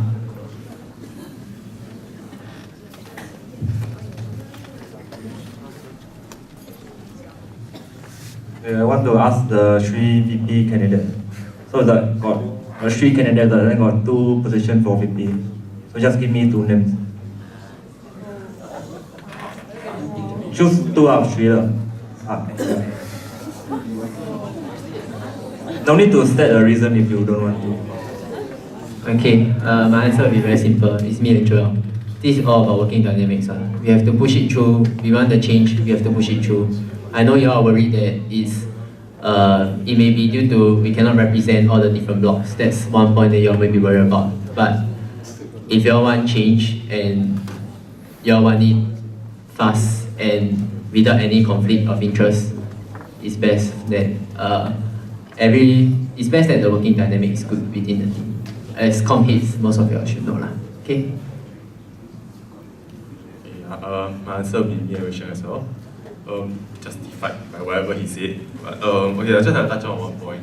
Is that both of us are not exactly in our social circle, like what I said in the speech just now. Like, we are also on the ground, we mingle with a lot of other different people from different blocks. So, like, yeah, that should address your concern, I hope. Actually, my answer is also Joel and Rachel. Okay, I tell you why. Because I don't really know them. So, sometimes unknown things are better. Alright? Yeah. I mean, I want to work with someone that I'm not too familiar also, right? Yeah. Last question of the day. Jared. Okay, so each of you have different experiences, different lengths of time in hall. From that,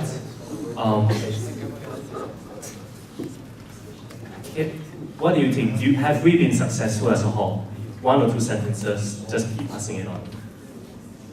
To everyone? To everyone, or whoever wants to answer. For me, as a freshie, I feel no. Basic reason is, like I say in my speech, is the experience. I haven't really felt it. And yeah.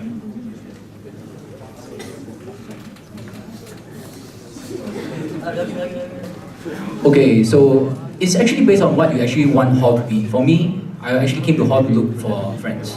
I made friends, I made a family here. So I think it's successful for me at least. Yeah, this is very cheesy, but the best is yet to be. I mean, honestly, there's never success. People always complain about certain things that's not enough, and so the next JCRC must always continue building on, blah blah blah, this go on. So we cannot be contented, yeah. Sorry, Yang Ching, so that means no lah, or definitely no lah. Yeah, for myself, I think they'll still be pretty successful because I had a very wonderful use of experience, which is why I'm here running for VP.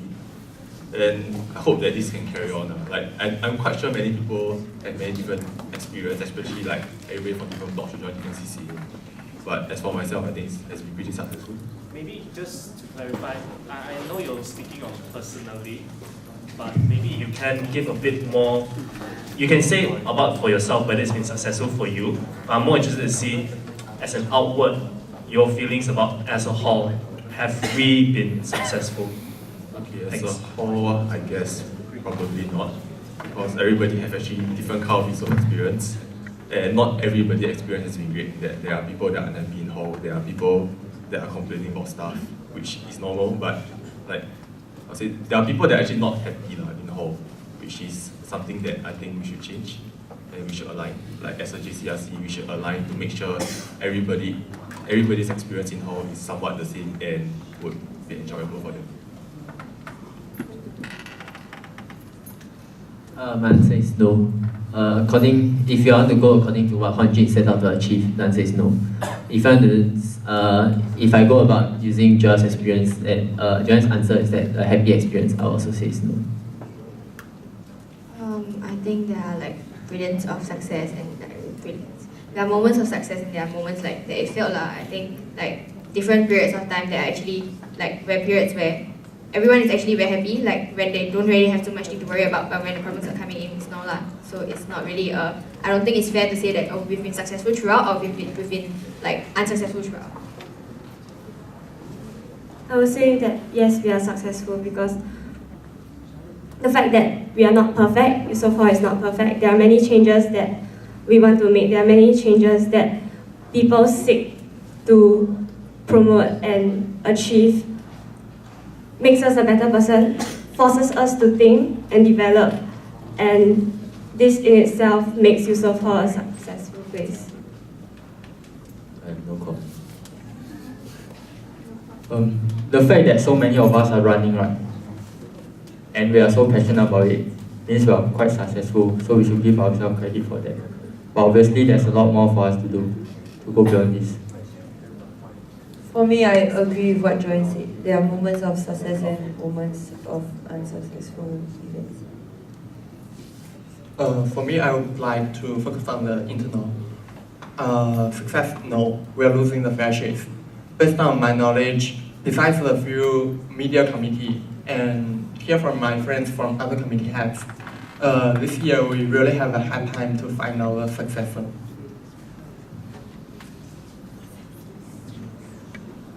I think no, that there's still a lot of problems on the ground and people are not very happy with their experience in USO.